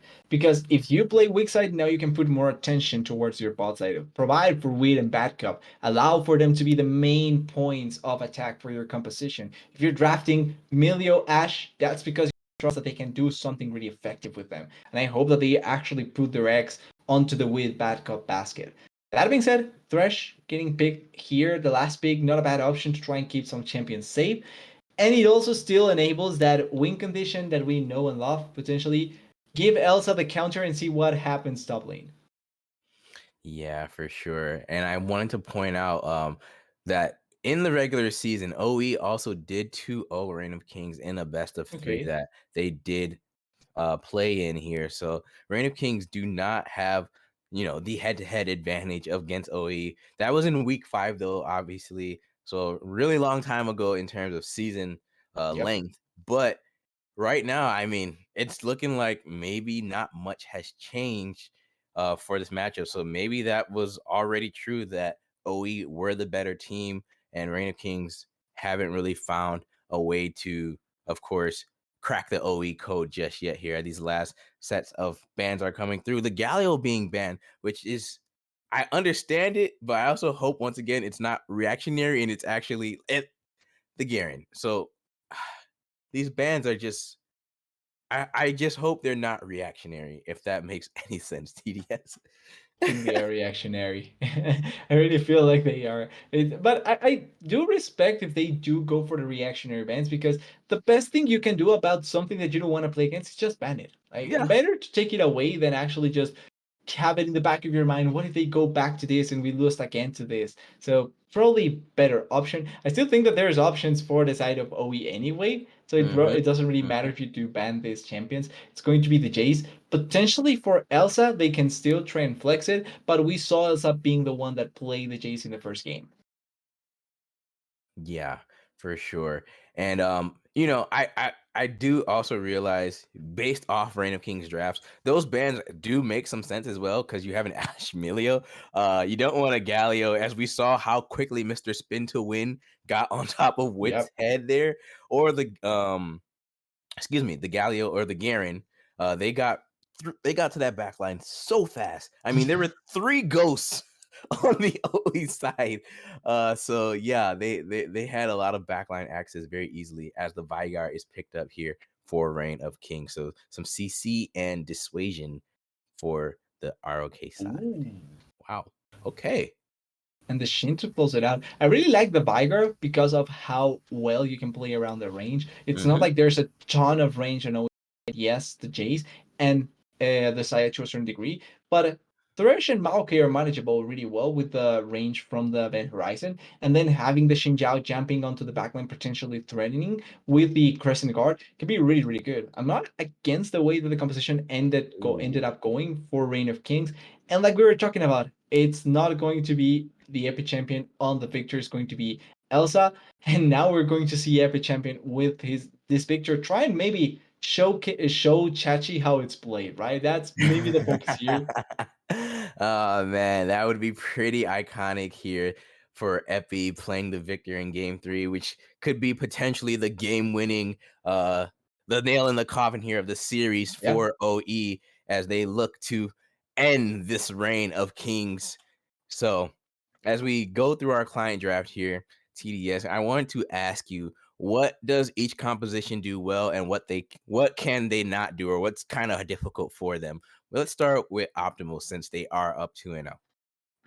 It feels like a pretty straightforward comp. They have control. They should have control over top lane. They do have a better matchup once again because Jace should be able to win against the Poppy or the On. They have a Victor that should be able to push into the Veigar. Yes, the Event Horizon can be risky, but the laser and the poke from the Victor can really just try and manage out a lot of how the lane goes. And with a Maokai, your gank setups are really easy to pull off. So I expect to see Hunter Wolves trying to go for a couple of ganks here and there, particularly on the top side, but it's not impossible to pull them off as well in the bot lane. Then the Orion moving out of lane to try and support Hunter Wolves with those attempted ganks, and then trying to put more pressure on the rest of the lanes because they already have a Saya. You don't really need to camp for Saya. You can, but technically it's not necessary. You just allow for her to farm, and then later on in the game, she's going to find a lot of value. And I think that through those ganks, through controlling objectives, through having the better control over the map, that's where they will just be able to push the issue and try and keep the snowball going in their favor.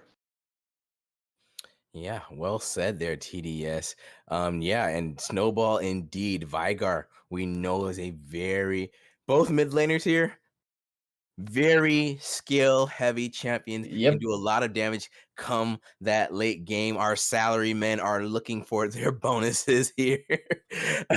Well, so far So one has certainly gotten it.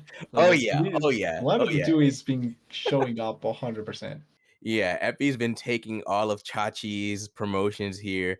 Definitely saying, look, man, you may be from OKC, but look, I'm going to Golden State to show you how to win a ring. um, for any basketball references out there that get that, my fault if that's a little bit too deep. But I want to ask you one more question here before we cut to break as we finish up our client draft here. So my question for you is which part of the map do you think would be very interesting early on? And what Uh, actually, yeah, just which map do you think would be interesting very early on? That's all. I actually could see bot lane being interesting to watch because of Mhm. the Milio Ash kind of weird bot lane dynamic that they bring, and then the fact that there's a Thresh on the other side. Like one Thresh hook onto either the Ash or the Milio could really be bad news. So I'm kind of interested in seeing how that develops, and if the Ash Milio is going to be as strong as they may be trying to prove, or if they are just going to be baggage like Milio's bag. Oh man. Well, hopefully that is not the case indeed. And before we cut to break TDS, the final question. Does OE seal the deal here? Will they be our novice champions? They have the momentum, and I think they will be able to close it out. This feels like a really good comp for them. They have champions that they certainly have showed they can play, so I think they can pull it off. It's on Reign of Kings to turn around the situation because I think that always set up for success here. Alrighty, yeah. I also believe that OE are going to pull out the 3-0 here. I know I said earlier that we would probably do a 5 game banger. I apologize for the lie. If that does happen, I'm not gonna call it just yet, but it is looking like that might be the case here. I hope not, because I really want this to be exciting and a fun, very fun series that goes bar for bar, blow for blow, but it's on the Reign of Kings to make it happen. So, with that being said, we're going to cut to a short break as we prepare for what could be the last game here of our CCS Novice League. So, stay tuned. We'll be right back.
Hello, everyone, and welcome back for Game 3 of our CCS Novice League Grand Finals. It's Reign of Kings on the blue side against Optimal Esports on the red, and we have ourselves a little bit of shenanigans here already.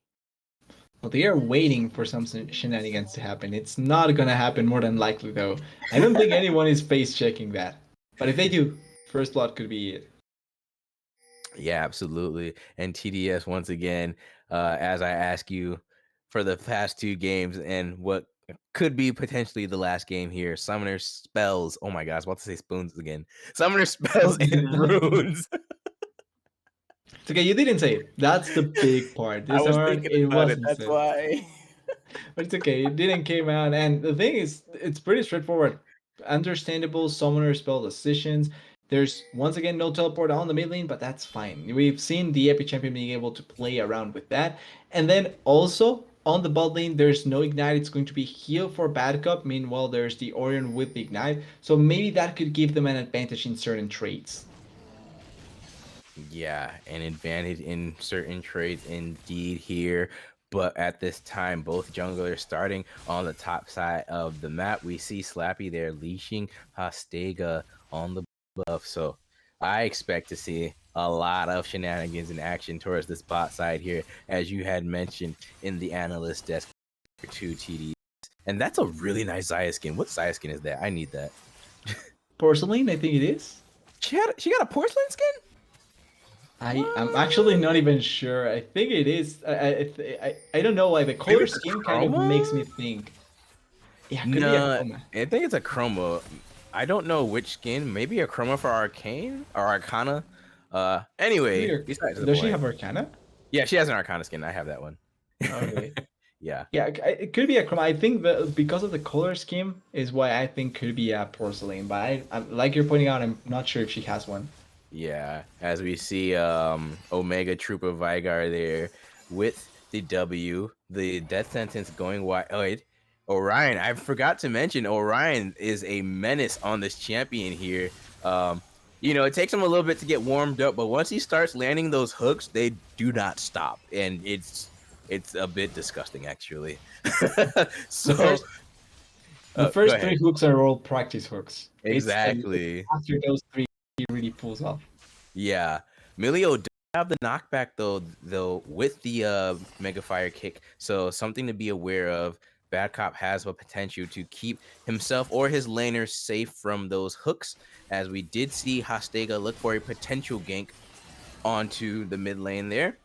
Wit now playing very forward and aggressive into this Zaya Thresh lane here. Both champions stepping forward, now gonna retreat, farm up a bit some more. And we see Hastega there getting his red buff. And now working towards this bot lane scuttle. Maokai's there as well. Might get ourselves a rumble in the river here between both jungles. Who wins, the gladiator or the tree? We see the mad scientist rotating down first. Ping's coming out. Gladiator will have to retreat, and he's just going to head north for the other crab. The big problem for Xinjiao in that play is that there's no support from the lanes. Look at this. Bot lane Yep. pushed, mid lane pushed. Top lane can try and answer, maybe because Slappy's fine trying to give up some CS and things like that, although he does like to go aggressive like we know he has Yeah. tried plenty of times. But Xinjiao still is able to collect this color crab. Also needs to be careful not to fall victim to a kind of obvious gank, because that's the only place where the Xinjiao can go. Mm-hmm. Happy Champion Oh, dancing as the hook connects onto Babcock, but they do not look for the engage here. Vink on the retreat. Orion now using that flay to ward off the Reign of Kings AD carry. The kick knocks Orion back once again, and that will be all for that trade there in the bot lane. Ashe did use her ghost though. yeah, technically 1-for-1 in terms of summoners. That's still a lot of damage that we see early on with that trade. And that's the advantage of having the range from the Ashe. If you already commit part of your abilities or damage onto the wave or onto another person, the Ashe gets free time to hit you from afar and get extra range to do so in the process as well. Really well played, really nicely managed, and it's a really good trade to try and force out the ignite from the Thresh. Yeah, and I just found out, thanks to one of the viewers in the chat, Mr. P Huff Zone, Thank you. It's apparently the Arcana skin, but with a pearl Okay. chroma. I like that. I'm gonna have to see if that's available. It, it's a Uh, cute one. I yeah, agree. It looks really nice. And yeah, there's no yeah, porcelain's eye. I thought maybe there was, but because of the color scheme particularly. yeah. Yeah, maybe there will be in the future, but as of right now, there isn't. As Chachi on the retreat here, Epi putting the damage onto this mad Yordle here, the mad scientist against the mad Yordle, and yeah, you said it, TDS. He's showing Chachi how to play the Victor. You know, he's has complete priority in this lane, shoving the minions, harassing his counter point out of the lane basically at this point. A lot of And he damage. already used teleport. Yeah. Chachi came off of teleporting back to base, back to lane. So now he's in a really bad spot. Oh, Hunter Wolf Steel with the it nature worked. or the twisted advance. I I didn't know he could do that. Well, I thought nothing could get through the baby cage. I was wrong, and that is first blood for OE. well, technically, it makes sense, right? Because he's Yeah, going below Earth. So if you think about it in that point of view, yeah, it makes sense how it happened. I have never seen the interaction though. league It's my interactions are first time so actually weird seeing it. because I swear, as a Tristana, if you try and rocket jump over the Jinx chompers, it catches you. Yeah. If you try to rocket jump over the event horizon, it happens as well. Yeah. Even though it looks like you're jumping over it. But this does technically make sense. Oh, Slappy. It's because it's a 2D map. I'm not gonna get into the technicalities of it right now. As Slappy finds the solo bolo onto Elsa from Frozen, I believe that is his second time finding a solo kill onto his lane opponent for this entire series. To be quite honest with you. Yeah, I think it is. Really well done there. And it was Elsa that decided to go in to the play. It wasn't, oh, it flashed. We Oh didn't see it. no. It's okay. We didn't No see it. Thresh, no Orion's pinging it. I have the all chat on actually, in case they talk shit to each other, so I can be nosy. Yeah, they're pinging the Ash Flash. Orion saw it, so they It know. wasn't their word. Yeah. Oh That's man, painful. it is. Probably a little bit of nerves here on the ROK side, but so Wit's gonna have to play a lot more carefully here for the next 5. But they do get the Cloud Drake. And there's another fight in the top lane. This is the first dragon, the first dragon they collect in the whole of the series. So really good for Reign of Kings to try and get that out of the way. Being maybe going to get attacked a bit here. Hook goes wide. Nothing much will end up happening. And now I think a lot of the attention that we need to put is on where Maokai is and what he's going to be able to do. That is a lot of Oh, damage onto Elsa flashes or Slappy flashes forward as Elsa is on the retreat here. Take a look at Slappy's items right now. Oh, Hunter Wolfsteal here to help his top laner Slappy, trying to outplay this potentially.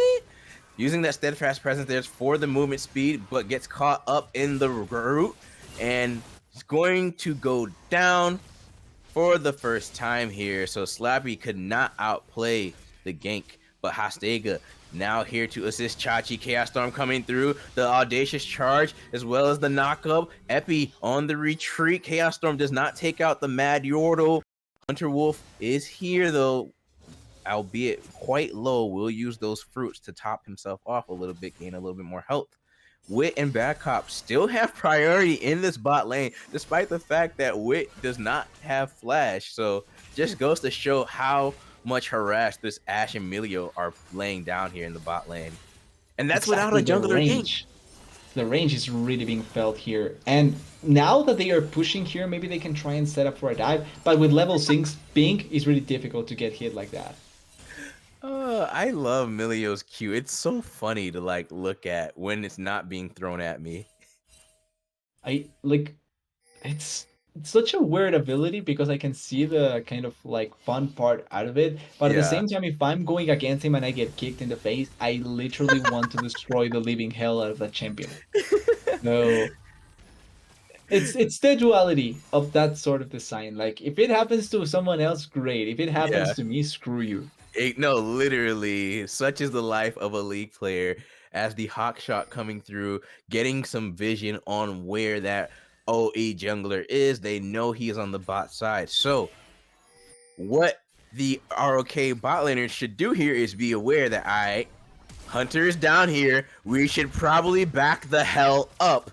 Of course they don't, because we are League of Legends players and we always love to eagle. Breath of Life coming through, but not before the death Oh, sentence, is it enough? and Wit sentenced to his death. Vink gets the shutdown. And the Or kill. funniest part of that play, by the way, is the fact that Orion gets kicked in the face. It almost stopped the Thresh from being able to do anything. But with the amount of CC that they have, the amount of value they have on their champions, it was easily executable and they get the kill onto it. And importantly, it goes to Bink. Bink is the one that gets the kill. A hook Yep. here could happen, actually. Okay, no. I wanted to point out while we have some more lull time, TDS, take a look at the mid lane CS here. It is quite literally a mid gap right now. It's like the difference between a senior mid-level manager and a entry level participant here of our salarymen meme that we're gonna keep using here, as Hunter Wolf finds the twisted advance onto Slappy. Will be knocked back a bit using that heroic charge for Epi. Look, does not have flash actually, so will not be able to get over that wall. Chachi, the next to go down. Hastega can only watch as he lost both of his solo laners. And now OE looking for the Rift hero here. Shelly next on the menu. And they had first move from the Epi champion. He arrived to the play first before Chachi could even attempt to do anything. Hastega also kind of took a bathing because he actually went over the wall with a blasting plan. Probably could have gotten into a better spot for it. That being said, they do lose the fight, but they are not going to lose the Herald just yet. They are able to stop the play. But look at the gold lead. It's slowly but surely going in favor of OE. Absolutely. It's about a 4K gold lead right now for OE with only one Drake up. And this is just and 5 kills on the board. It's purely through CS numbers and some of these kills, obviously. Ludi, can you toggle the gold for us real quick? If you're there and not popping popcorn. Difference. Damn, it's a lot.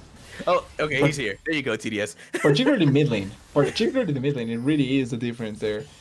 For 1,500 gold in favor of the Epic champion.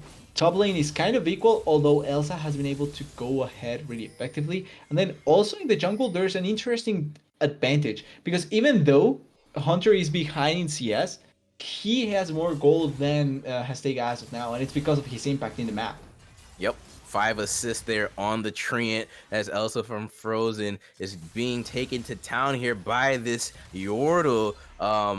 I wanted to ask you, TDS, I think we were gonna, oh, never mind. I can't ask you anymore because we might have ourselves another potential fight here. Wit on the retreat, Nature's Grass coming through. Hastega takes one, but it still connects onto the Ashe. The Crested Arrow connecting onto the Maokai here. Epi Champion here with that Chaos Storm causing a lot of damage onto the Milio, but it's not able to be taken out. Slappy working on getting some plates here. And so far, no one goes down, but a lot of damage coming through. Did take a lot of damage on both sides, but in the meanwhile, because of the play, Chachi actually gets free time mid lane, gets a couple of plates, gets CS, really good for the Veigar that he's able to put himself back at least as close as possible to the Epic champion. I like the attempt in the play from the side of OE, but they got stuck. Like the hook from the Thresh came in way before it didn't found anything, and then the cooldown for it after wasn't really there to be able to play around it. Yeah, indeed. And okay, finally, we have real downtime again. TDS, he did it. He did it again.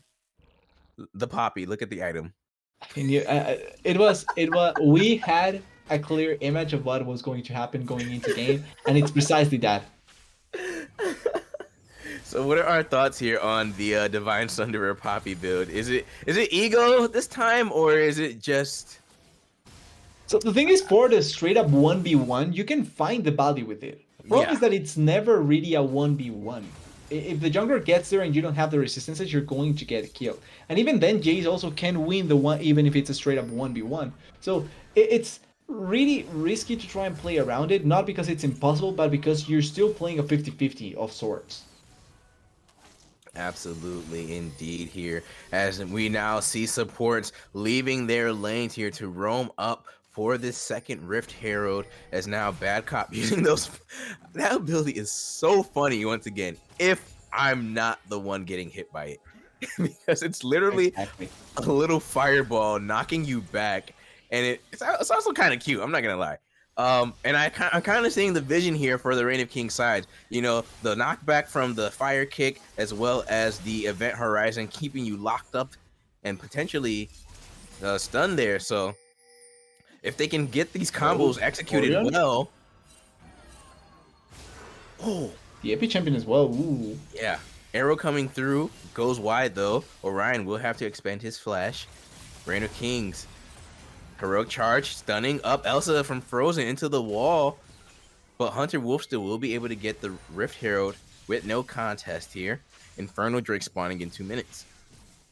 Yeah, the funny part of that is that they were doing the Rift Herald, so it's not like they can get a lot of going against Chachi against Oh. ooh, that is ultimate down from Maokai. Well, Yeah. it's going to be up for the dragon, so it's not the worst part. But that is an ultimate that you really don't want to use haphazardly because it's so much value that you get Mhm. from the Maokai being able to use it. Yeah, absolutely. There, TDS. And now Slappy stuck between a rock and a hard place. Hunter Wolf finding the root. The hook goes Oh, wide, though. If that hook connected, I'm pretty confident he would have been killed. And OE cannot look for the dive because the wave is not in an optimal place here. But Vink on the menu, and Reign of Kings have chicken for lunch. I really think the saddest part out of the hook. Oh, What? okay. I really think the saddest part out of the hook in the top lane is that they actually were accounting for the push from the Maokai.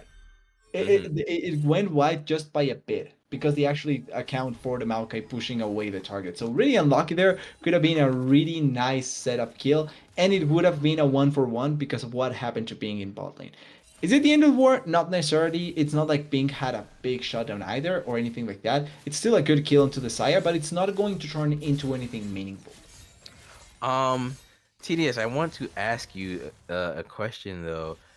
Zaya, or not Zaya, Zaya has her mythic. Ash does not Yep. just yet. On the way though, soon, as she prioritized boots here first. But, oh, hold that thought. That's a Slappy, lot of damage. that is a lot of damage, but those inherent stats keep her nice and healthy-ish. She is recalling those Shock Blast goes wide. So what I wanted to ask you was, we didn't really see as much jungle attention in the bot. Oh my goodness, hold that thought. Keeper's Verdict coming through, goes wide. Elsa from Frozen now flashing forward, Slappy flashing as well, and that it's a solo kill in retribution here for Elsa from Frozen. That man is now 3-1-0 with a 200 gold bounty, and OE are now also working on this Hex Tech Drake here. Reign of Kings do want to contest it though. I don't think you Oh, the should. It's hook into only the Ash. Drake number 2. The hook connects. Breath of Life coming through, but there's more CC. Hostega flashes in, or Why? dashes in, gets the Drake, steals.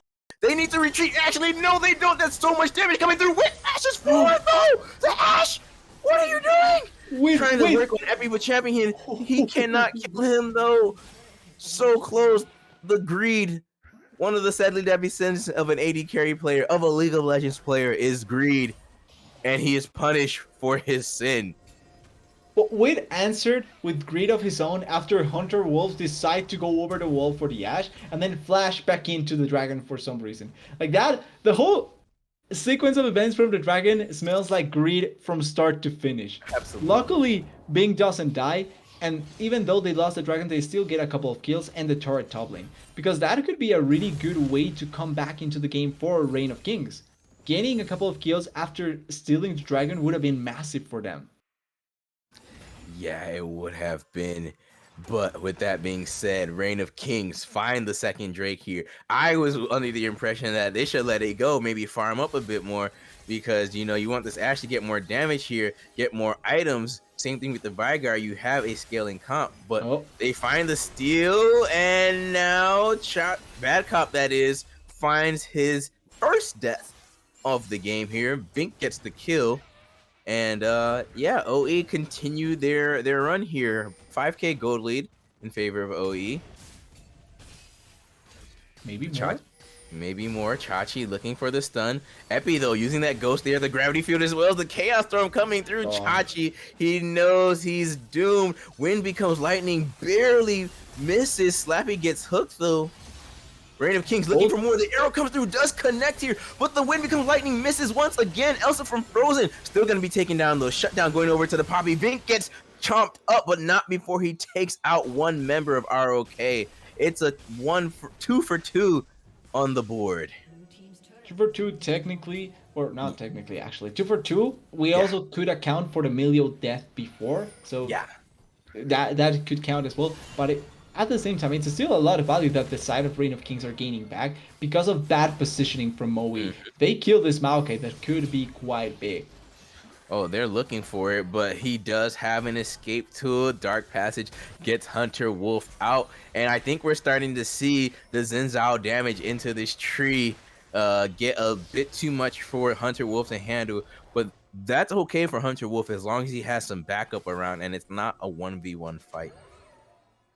Exactly, can end up being good for the Xinjiao if it ends up being a 1-for-1. But if it's never a 1-for-1, it really doesn't matter that much. The Maokai value is going to be a tad bit better just because he does have a huge amount of CC and also tankiness. He went for the tanky build instead of opting for the Demonic Embrace. That means that he's going to be much more survivable, much more resistances on his side, and the only one that can penetrate the Maokai as of now is going to be that Veigar because he's the only magic damage dealing champion.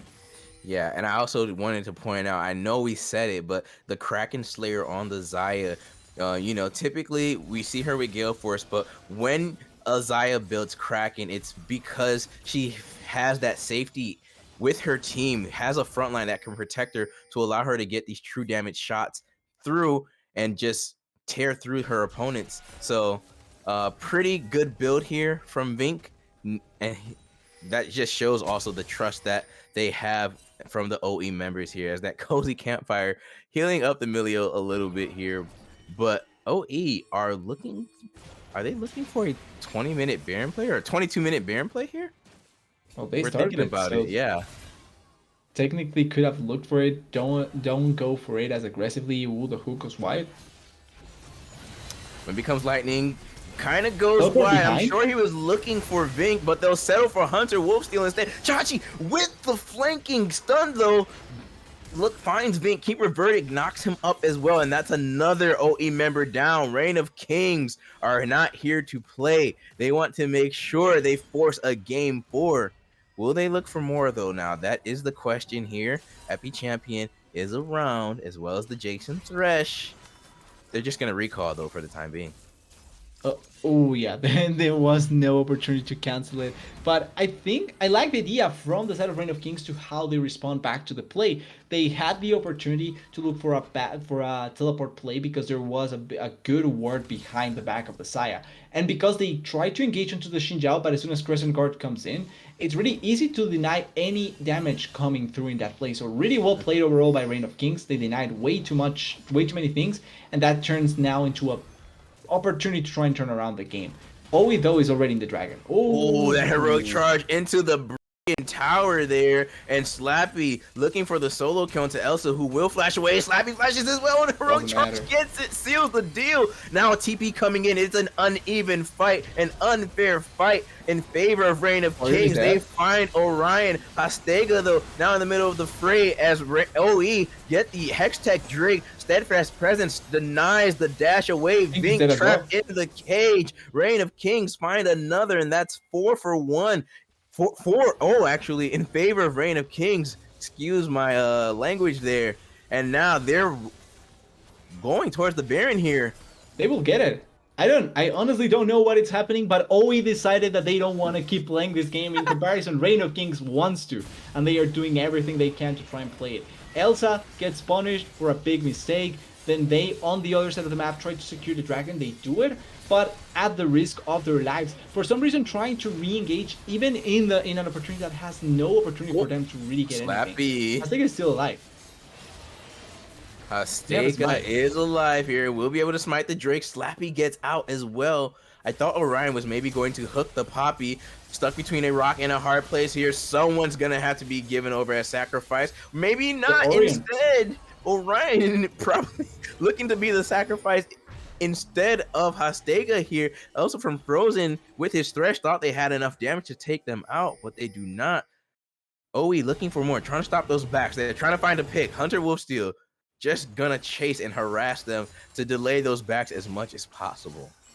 Yeah, there's not a lot of chance to get it. Now with Baron buff, we may see finally a Reign of Kings, not only opportunity to try and turn around the game, but actually be able to do something. Because with this, they can try and open up the base a bit or get close to opening up the base. The farm for the Veigar, for the Ashe to recover. The same for the Poppy to try and come back into the Jace as well. So this is a really good opportunity to put themselves into a spot that they can finally win the game. Yes, indeed. Reign of Kings, we're about 5K gold behind. It's only now 2K. Still actually a bit insane given how the game has progressed. But that just goes to show the early game lead that Optimal Esports had in terms of farming here. And the lead they still have with the farm as the hook goes wide once again from the Orion. I think we're past the point of warm-up hooks here, and it's just not been the best hook game for Orion as the arrow does connect onto Hunter Wolfsteal once again. Gonna use that Nature's Grass there though to root up at least one, but the rest of Reign of Kings are already here. Epi Champion on the retreat, able to get out due to the Dark Passage though. Yeah, but let's be honest, that is straight up BS how the Poppy got the stun. That shouldn't have worked out that well. So Epi Champion survives, I think, justice, karma, because that shouldn't have been a stun anyway. Still, they are able to force out both the Maokai and the Victor, getting the turret down there in the bot side. Elsa needs to be extra careful here, but this could be a good opportunity to get a kill. Not anymore. Chachi playing, splitting the top side of the map while the rest of his team splits the bot side. I actually kind of like this. They just need to make sure they do this quick because they do have minions pushing in the mid lane here who will eventually find themselves at their very close to dying tier 2 turret in the mid lane. So what will Reign of Kings do here? Hunter Wolfsteal on the retreat as Hastega chases him away. Orion's hook goes wide once again. I wish we had a hook counter because Orion, this is not your game, my friend. Those hooks not finding their marks. Yeah, it's way too many for comfort at this point. Not the best look for Orion. Praising him too. Yeah, he was supposed to be a beast. And so far, I don't see any beast performance from him on this Thresh. Maybe he pulls off the game-winning hook. Who knows? But at this point, it's not really the case. Yeah.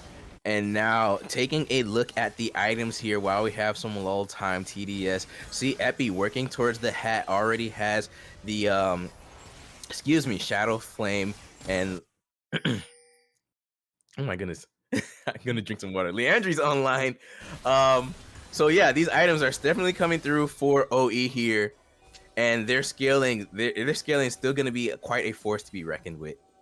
Exactly. Victor with 3 items is a different beast. Same for the Saya when she gets another item onto herself. The Jace also now hitting the 3rd item, having penetration to go against the Poppy, as well as the Maokai being a bit more tanky.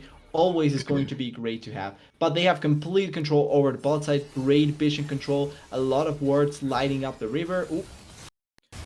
Oh, Slappy walks into a hook, and that just might be the hook that OE needed here. Nature's Grass coming through. Chachi's rooted up. But Hastega with the flank. Crescent Guard into the entire team here. Vink now with the damage coming through. And they're able to find the Poppy. Keeper's Verdict knocks off the jungler of OE though. And that's another member of ROK down.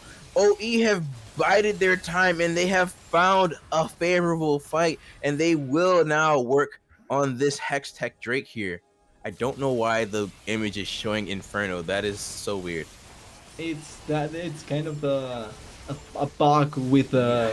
with Riot right now, sadly. But it's going to be the sole point in favor of OE and Brood forcing their way through a team fight victory. A couple of great hooks this time around by Orion, but also the engage by Hunter Wolf. After failing with the initial engage from the Viger with the Event Horizon, they decide to commit from the side of Reign of Kings, and that gives the opportunity for OE to now re-engage and do things in a way that they really like to. It forces the play in their favor, and now they are able to not only get a couple of kills, crucial kills onto Hastega, Slappy, and I think nobody else died, but it turns into the dragon. And now with one more dragon, one dragon away from the soul, that can really be it for the game in the next fight. Exactly. Static Shiv coming through soon for OE here. For anyone that remembers that item, as Hextech Drake does give that chain lightning effect. Just for anyone that doesn't get the reference. Bad Cop though, with the fire kick, knocks away Orion once again. And now we see OE getting vision around this Baron pit here. It is spawning in 10 seconds, so they want to make sure they have prio on vision and ensure that Reign of Kings don't try any cheeky plays here. They could be the ones that go cheeky play if they really want to. Probably not going to happen. I think we're going to see a fight before we actually see an objective taken down. But it could be fun. Why not, I guess. Oh, Slappy.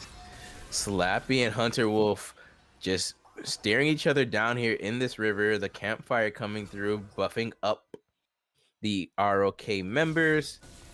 And right now, it's literally the Baron dance. We walk forward, we try and get some vision on where ROK is, and then they're starting it though. Yep, they are now starting it. Orion playing goalkeeper in that crevice there. Nature's Grasp coming through to ward off the ROK members more. The hook coming through once again. Hastega first on the menu here. Slappy knocks away the Thresh. This might be a fight that ROK can still take. They have their damage dealers. Hunter Wolf still flashes forward with the cleanse. Breath of Life too. Hastega or Hunter Wolf already taken down. Vink super low. Slappy looking for the Xayah. We'll be able to find it. Looking for more here. Also for Frozen next on the menu. Wit is tearing through. Orion finds the hook, but what's a hook to an Ash arrow to a flail? You're already in. ROK get the kill, triple kill on Wit. That is an ace for ROK. OE, I'm not sure what their plan was, but it really wasn't a good one. They end up losing the fight 5-4-3. Yes, they get a couple of picks, but they really don't matter. At least they are not going to lose anything meaningful in the map, only the Baron bot, because Dragon is yet not up and the minion waves weren't really pushing. Top lane is the only one, but there's no one ready to collapse onto that. But overcommitment, over-aggression, way too much greediness, and I feel like that has been the name of the game in a lot of senses, right? Way too much greed for a lot of the players, and that has cost them in a lot of teamfight situations. The game is still way too close for how it started, and it's giving Reign of Kings an opportunity to try and win the game. Heck yeah, it is. I wonder if content is in the OE contract they have with Flay, because they are giving it to us here. They have us, I won't say on the edge of our seats just yet, but this are the steps to a ROK game 4 here. And yeah, it's looking favorable. It's looking hopeful. I'm not scared for ROK, you know? Any opportunity they get to try and win the game is always a good one. And this is probably the best they've had in the 3 games to win a game. So if they are able to pull it off, full credit to Reign of Kings, and it starts with 1 game. So absolutely. If they're able to pull it off. Absolutely, because if they win this one, they still have 2 more to go to try and take the series here. But right now, we have ourselves a fight. Hastega with the grass once again. Chachi with the flank, and they just blast Orion. Vink's able to live, though, and now tearing through the ROK members. The Xayah doing so much damage. Trapped up again in that event horizon, but the heroic charge onto the wall finds the Xayah again. And now Reign of Kings win the team fight. Epi, the only one left here, and these are a fight of inches between these 2 teams here. Funniest part is that I don't think it's going to define who gets the dragon, because dragon spawns in 20 seconds and both teams will be up for it.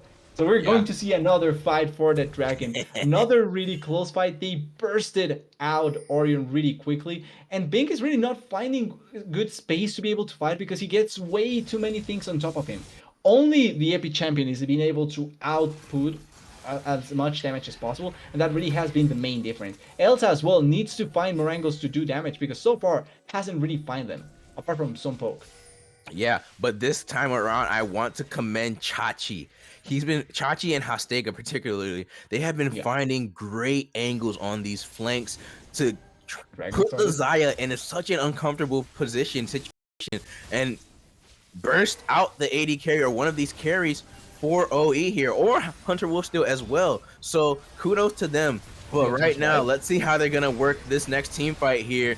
Hunter Wolfsteal Oh, Hunter. already chunked out a great portion of his health. Hastega looking to take out the jungler Oh, here, but there's a fight on two fronts. They find the jungler and support of Reign of Kings. Vink flashing forward, using that Feather Storm there, may have gone a bit too aggressive here. We're able to flash away and punish the OE AD carry, Should be but Dragon, I they think. are so low here. They're gonna have to give over. So also from Frozen, looking for Oh, it, by finds it Slappy. with the shock blast, and that's gonna be Hextech Soul for OE, and that is a step to victory for OE.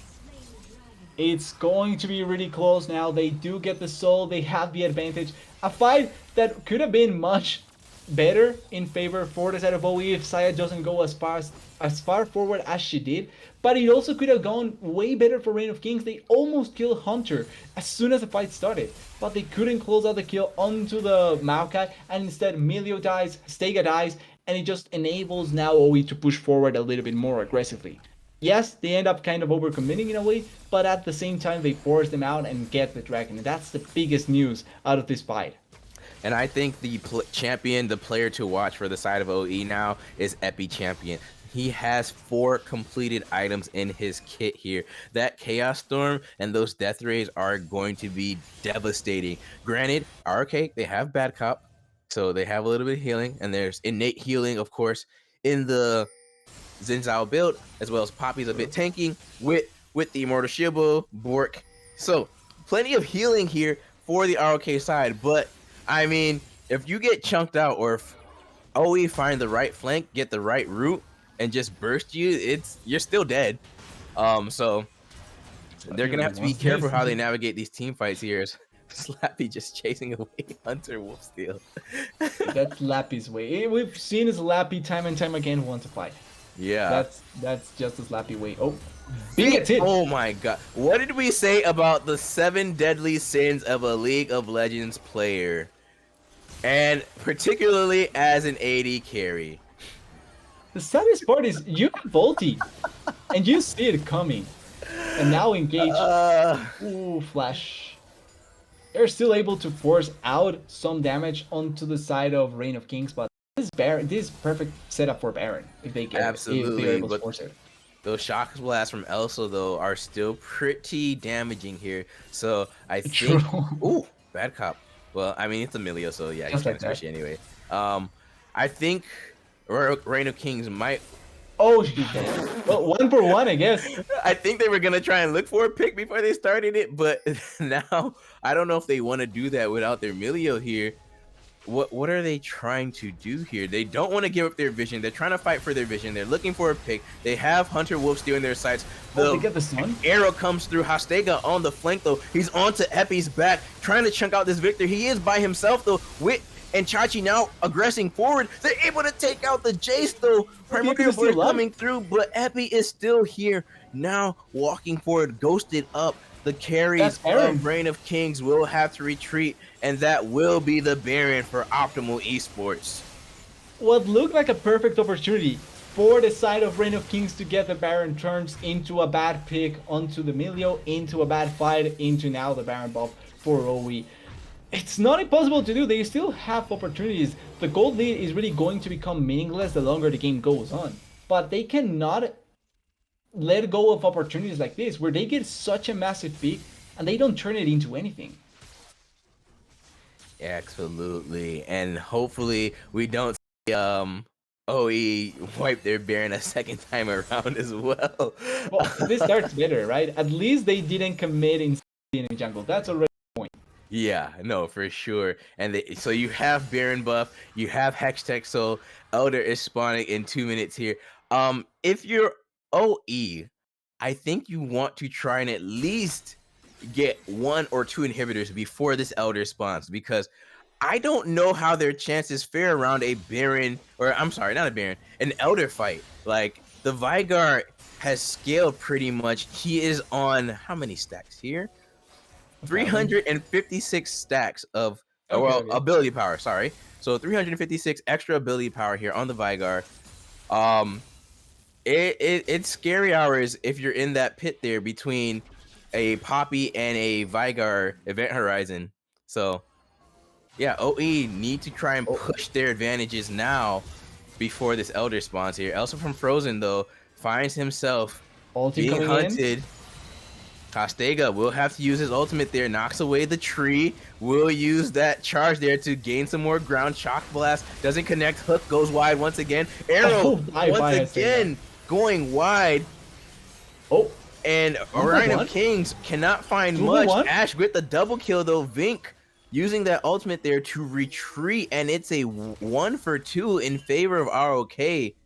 And what did we say, TDS? They saw the opportunity, but they committed way too much, and yeah, they got punished. It's still anybody's game. Like, we're at a point of the game where anyone really can win a fight if they played it better. That's why it's so important to not only keep in mind what's up for both sides and how they are opting into it, but what's down. There's flashes down on both teams. Important flashes. Chachi's flash is going to be down for the Dragon fight. Slappy's flash is down for the Dragon fight. Stega's flash is down for the Dragon fight. So those cooldowns are going to be massive to try and decide who wins and who loses the next fight. But you know whose flash isn't down? Wit. Bad cop. Chachi still has the Zanyas here though, so he can find a potential TP flank. Actually, no, he can't, because they have no words on the blue side jungle of the OE side currently. But the means are pushing in, so that is a potential angle for him to TP to. And this Elder fight, once They're again, first TDS, though. we called it. I said OE, I fear for them in this neutral objective here, because this is going to probably be the fight that decides the game. Crested Arrow Ooh. goes wide though. They were looking for Vink. When becomes Lightning, I think connected, but Hostega did It not find the connected, but angle. it didn't matter. Yeah, he didn't find the angle in. So here we are. Here we go. Elder being launched, just being aggravated, but no Super long. team. No team looking for it just yet. Here starts the poke war as well from Yep. Elsa. Fails. There's so much tension in the air. Like my breath There is really like is. my breath is just on a knife's edge here, because we know this team fight here is going to be insane, and it just depends on who's gonna start it off.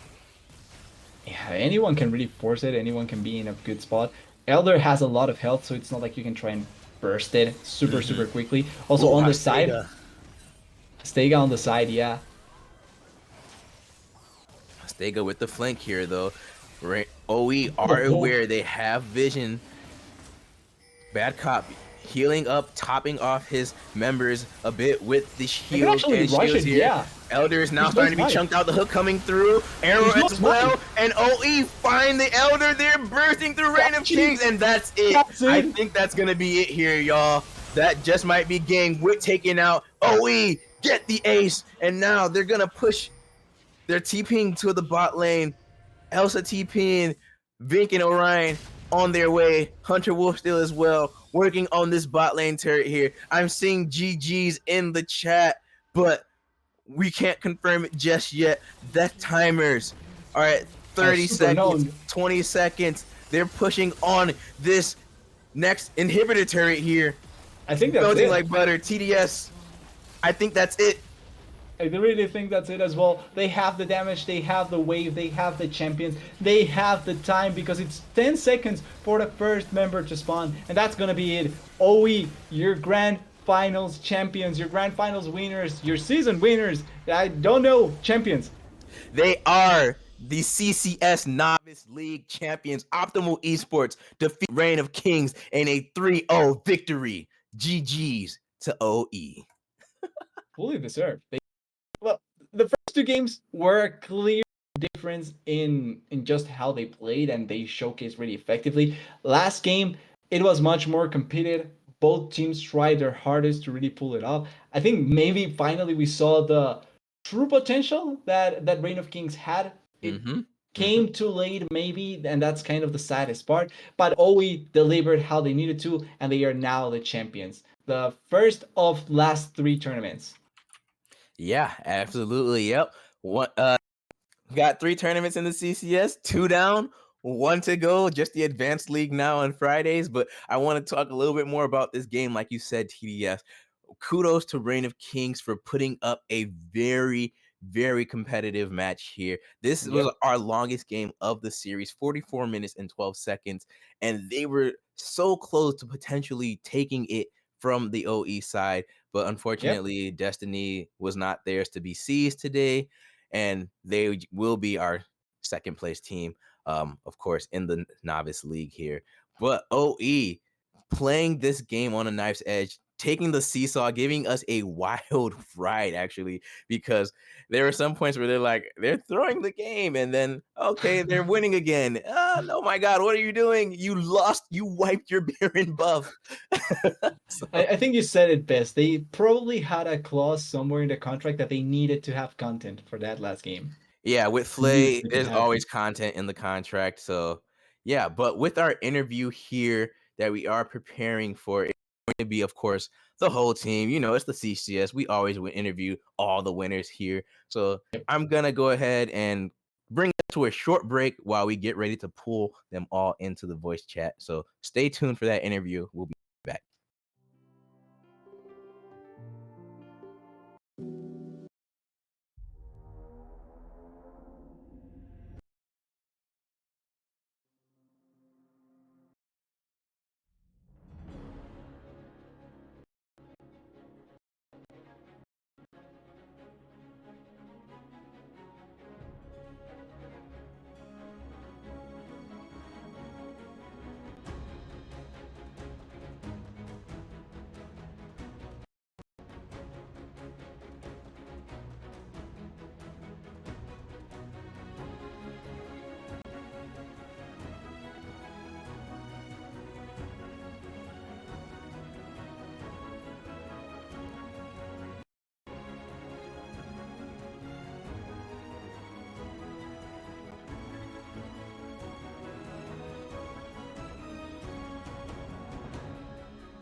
Welcome back, everyone. We are here live with our champions of the CCS Novice League. It is Optimal Esports. Congratulations on the win, guys.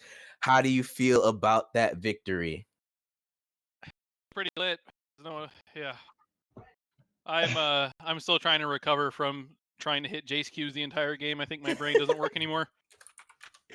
Yeah, man. I mean, I'm not gonna lie. For game 3, a lot of y'all, them skill shots were not on point. Orion, we were talking up your Thresh, Man, and you made us man, look like fools, honestly, man. When you go back and watch, you're gonna hear us man, talking you up, and then you're Yeah. gonna hear us tearing you down a bit. no, honestly, like that even during that game, I was like, how the fuck am I missing these cues, bro?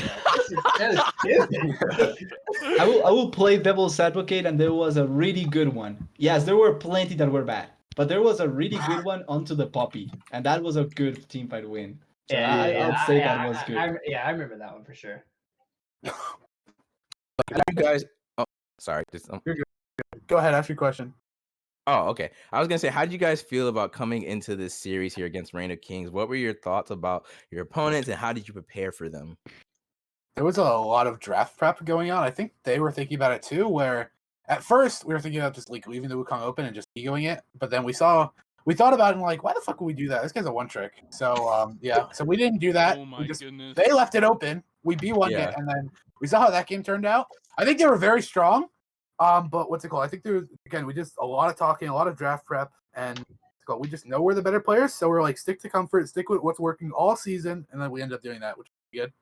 Yeah, Except our Jace. draft prep was wild. It was like an emotional roller coaster. We spent like 3 hours just sitting talking about like the same two champs, and then eventually in the end we were like, all right, we're just gonna play what we're good at, and then like, it was such a waste of time. Where were the two champs you guys were in 3 Wukong hours Jinx, of? dude. It was We who? were like Wukong and Jinx. We were like, all right, Okay. which one are we leaving up? Which one are we banning? Should we leave them both up? We spent like 4 hours on that, dude. Yeah, We were playing until 2 a.m. Like just discussing and playing games. We went over like so many different scenarios. Like, okay, like if we leave Jinx open, we pick this. Pick Wukong, we do this, and we never actually decided on like anything. So we finally just said, you know what? Like, yeah, just like let's play what we're good at, and screw it if it's not like the optimal champ. Yeah. Just play with our champs. It got pretty heated. We started fist fighting. I was gonna say, Vink, what were your thoughts on that? Because you are the AD carry, so you should be like, guys, just give me what I want. It was almost miserable. I tried playing Varus. They were trying to get me to play Varus into Jinx for so long, and I played it in norms. It did not go so well. I had to. He threatened my life. He was like, "If you make me play Varus, I'll find you." I was like, "All right, bro." I had to put it back in the trash bin.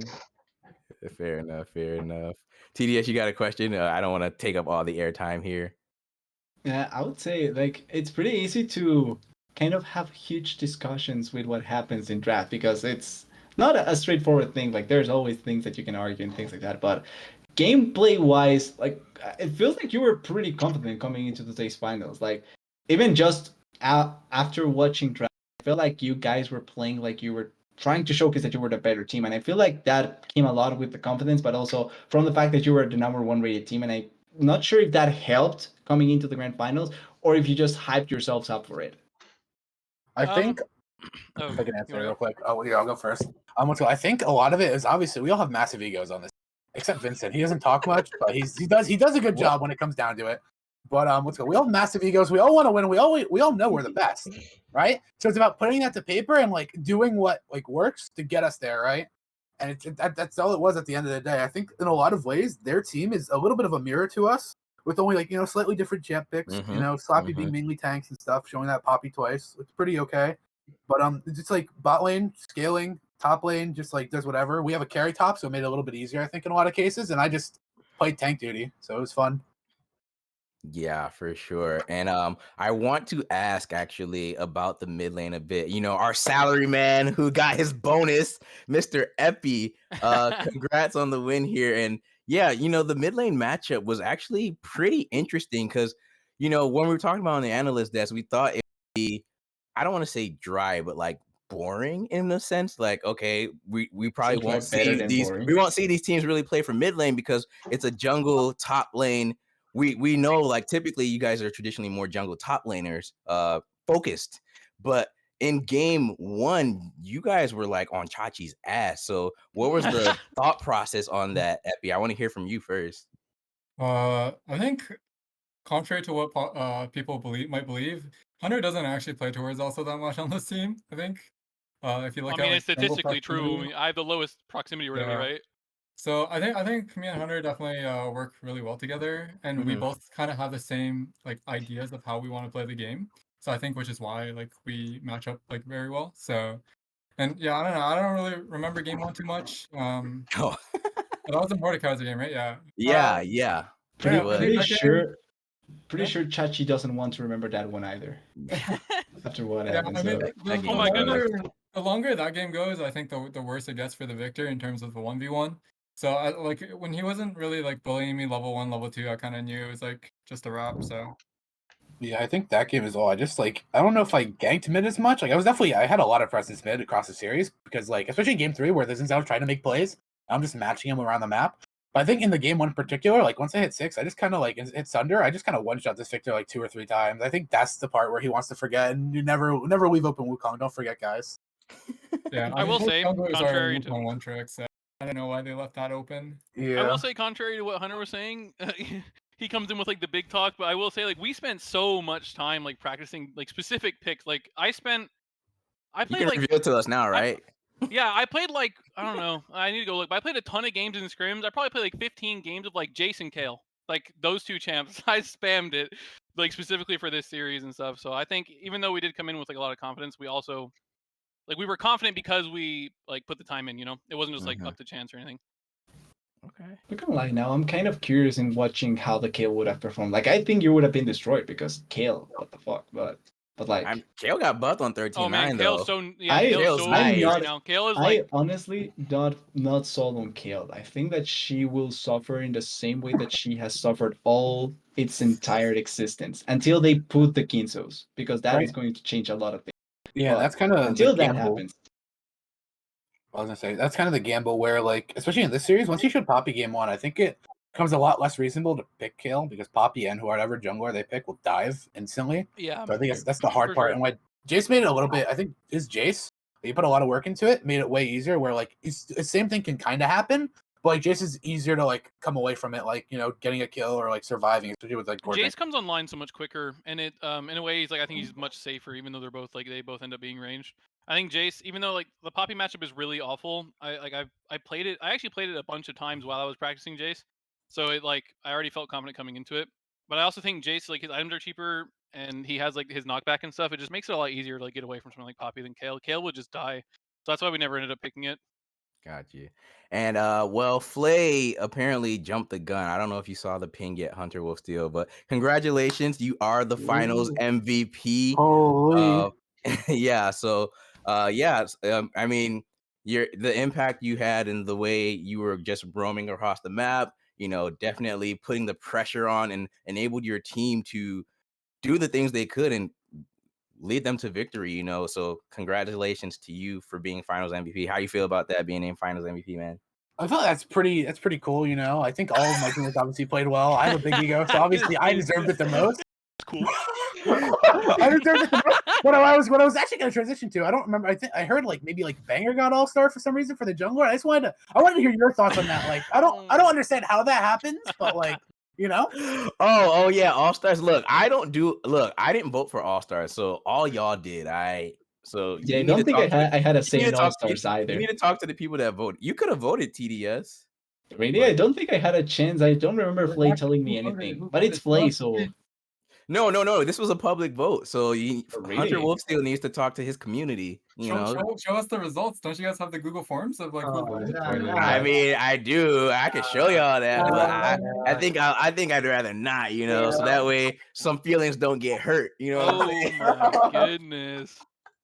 But no, otherwise it feels pretty cool. And I haven't gotten that before, so like I'm really happy about it actually. Rewarding good play. Yeah, but You earned it, man. All right. What? yeah. And apparently, by the way, All Stars is different from All Pro. By the way, just FYI for anyone that's unaware. Oh, wait, Flay is. all stars are all pro. I don't know when Flay's gonna do All Pro. The troll, the little imp is a troll. All right, that's all I'm gonna say because I was about to cuss him out like really bad. Oh my god. That's so new, but okay, I guess. Yeah. Anyway, besides the point, let's move on from roasting Flay. What y'all gonna do with y'all prize money? I want to ask.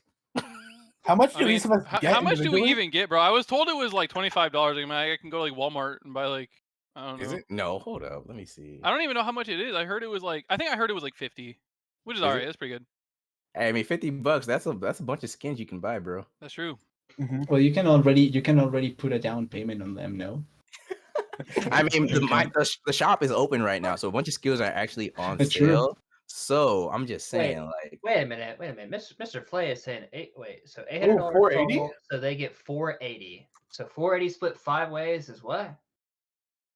Oh, y'all get $96. Oh, y'all get 96. That's not bad. Hey, I'll take it. Sheeshing. That's actually pretty good. Sheeshing. Yo, That's we crazy. figured out a name for our team, by the way. The last day when we were doing prep yesterday, and like today, it's OE Shishing. Yeah, Oh, we feel like that Sheeshing? made sense. Yeah. Oh, Is it actually that? What's the lure? Whenever we're playing games together, we say sheeshing for like no reason, and we were not very creative, so that's kind of what we came up with. That's why we didn't have a name all season. We figured it was better than nothing. Better than going down in the history books is OE TBD, even though that's probably what's gonna happen. Wait, what? I thought your team name was just OE. I was gonna say we're just Optimal Esports, you know, right? That's just Yeah. the Work's name, but yeah, we never came up with a team name, so we just went with that. for the entire season. I mean, it works in my opinion. Yeah. All Kind of right. hits the right pot. So TDS, any other questions for you? Because I got one more, and then I think we can. I would go ahead say and close it out. not so much a question, or well, actually, kind of a question. So it's Yeah, more for Hunter because, like, I came into today thinking that you were going to lose. I'm gonna be honest with you. What? I heard some of the prep like beforehand, and I Yeah. was a little bit like, huh. So do you want to elaborate Yeah. a little bit on I'm why? gonna be honest with you. I came into today thinking that you were going, not the OE, but you particularly were going to lose against Astega, and honestly, a lot of that came mixed with both bias from last week because I watched firsthand the series that happened and I thought Astega was playing great, and then also because I thought that you particularly were going to struggle if you didn't find like good possible pathings to try to take advantage of. But you just completely shat on Astega, let's be honest. And I think that's a good showing of your prowess as Jangler. So I'm kind of curious if, like, ignoring my dumb words, because at the end of the day I was wrong, and I'm glad that you guys ended up winning so effectively. How was going against Astega particularly? Because I think you both are two of the better junglers in the league. So I think a lot of what his picks ended up coming down to were kind of just like things to enable his team. Besides maybe the Xin Zhao a little bit more like selfish in that regard, and his team was like more scaling. But I think it was an okay pick. But I think I play in a similar way where I'm trying to play for my team. I'm trying to play for these big team fight moments to get ahead and carry a team fight, right? So I think in that regard we're similar, but where we really differ, especially over the last few weeks, also playing in the intermediate league, is that like being okay with like not finding the right pathing, like being like okay with just like executing a game plan. If like nothing happens in terms of the early game, my picks, so I'll be able to fall back on my picks, or I'll just be able to farm. I'll be able to still make plays. It's just about the big difference is when I'll be able to make them. And if giving a Drake or like like waiting more time to make these plays like ends up being happening, and I just have to like hover a lane to make sure they get ahead, especially this repeated Jace pick, like I'm okay with that. I know my lanes are gonna win.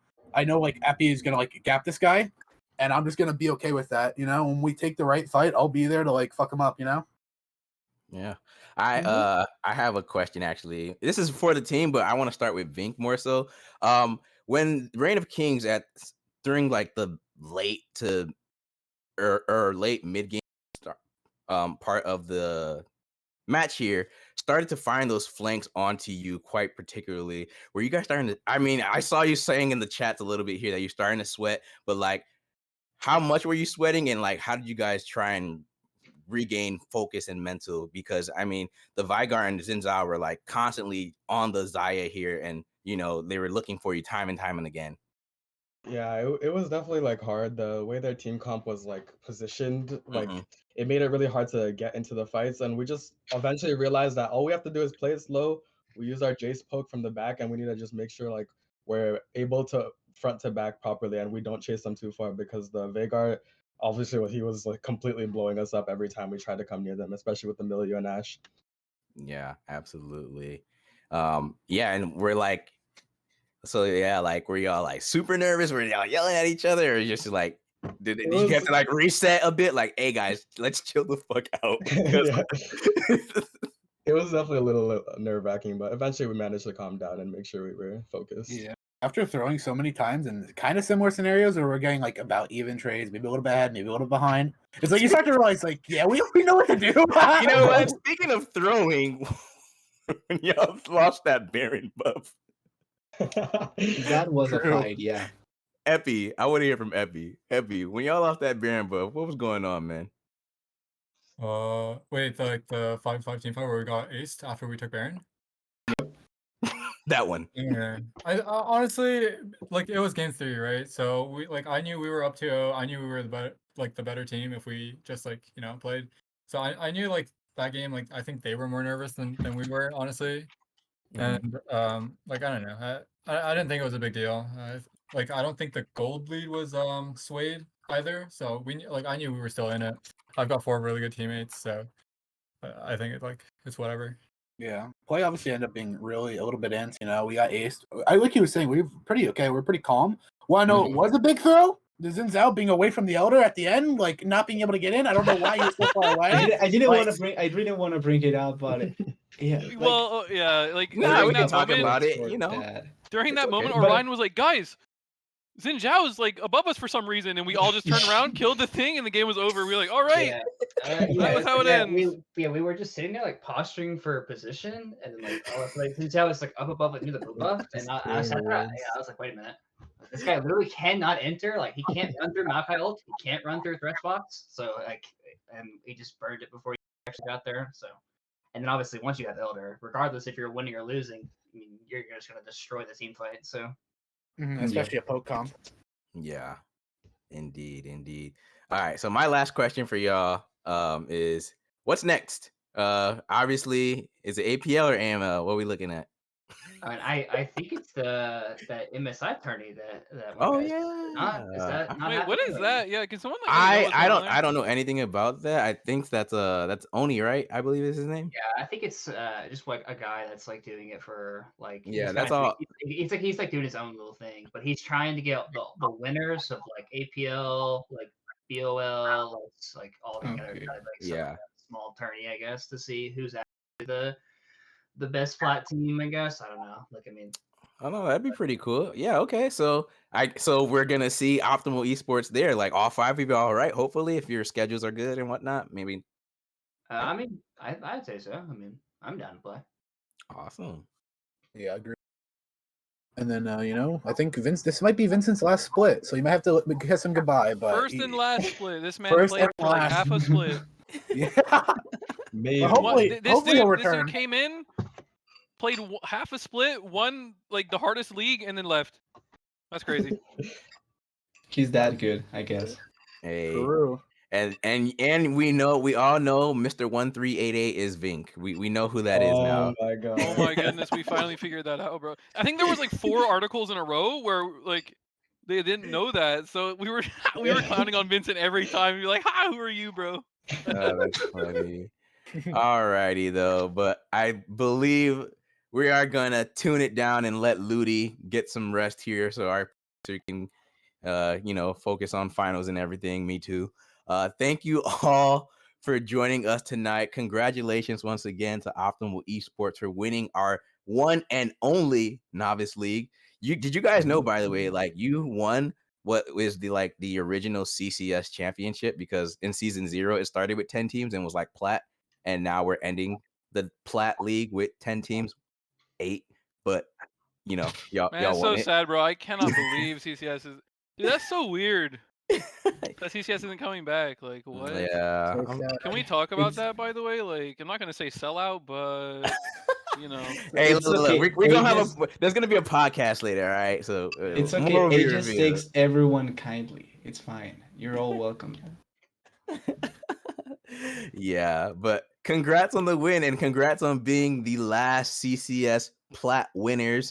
Yeah, gonna go down in the history books and enjoy those $96. In the meantime, that will be it for us tonight here. Tune in tomorrow for the Advanced League semifinals. It's gonna be a banger. TA Blaze against Oklahoma Christian Esports, and we have Dorado Gaming Alpha against CB Diamond as well. 8 p.m. Eastern. Those are our semifinals, and then the grand finals the following week after.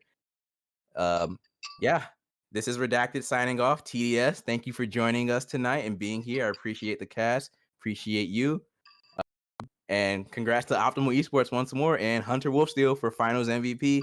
And of course, this couldn't be possible without Mr. Ludi Yolo on production. Thank you and see y'all tomorrow. Peace out. Chishing.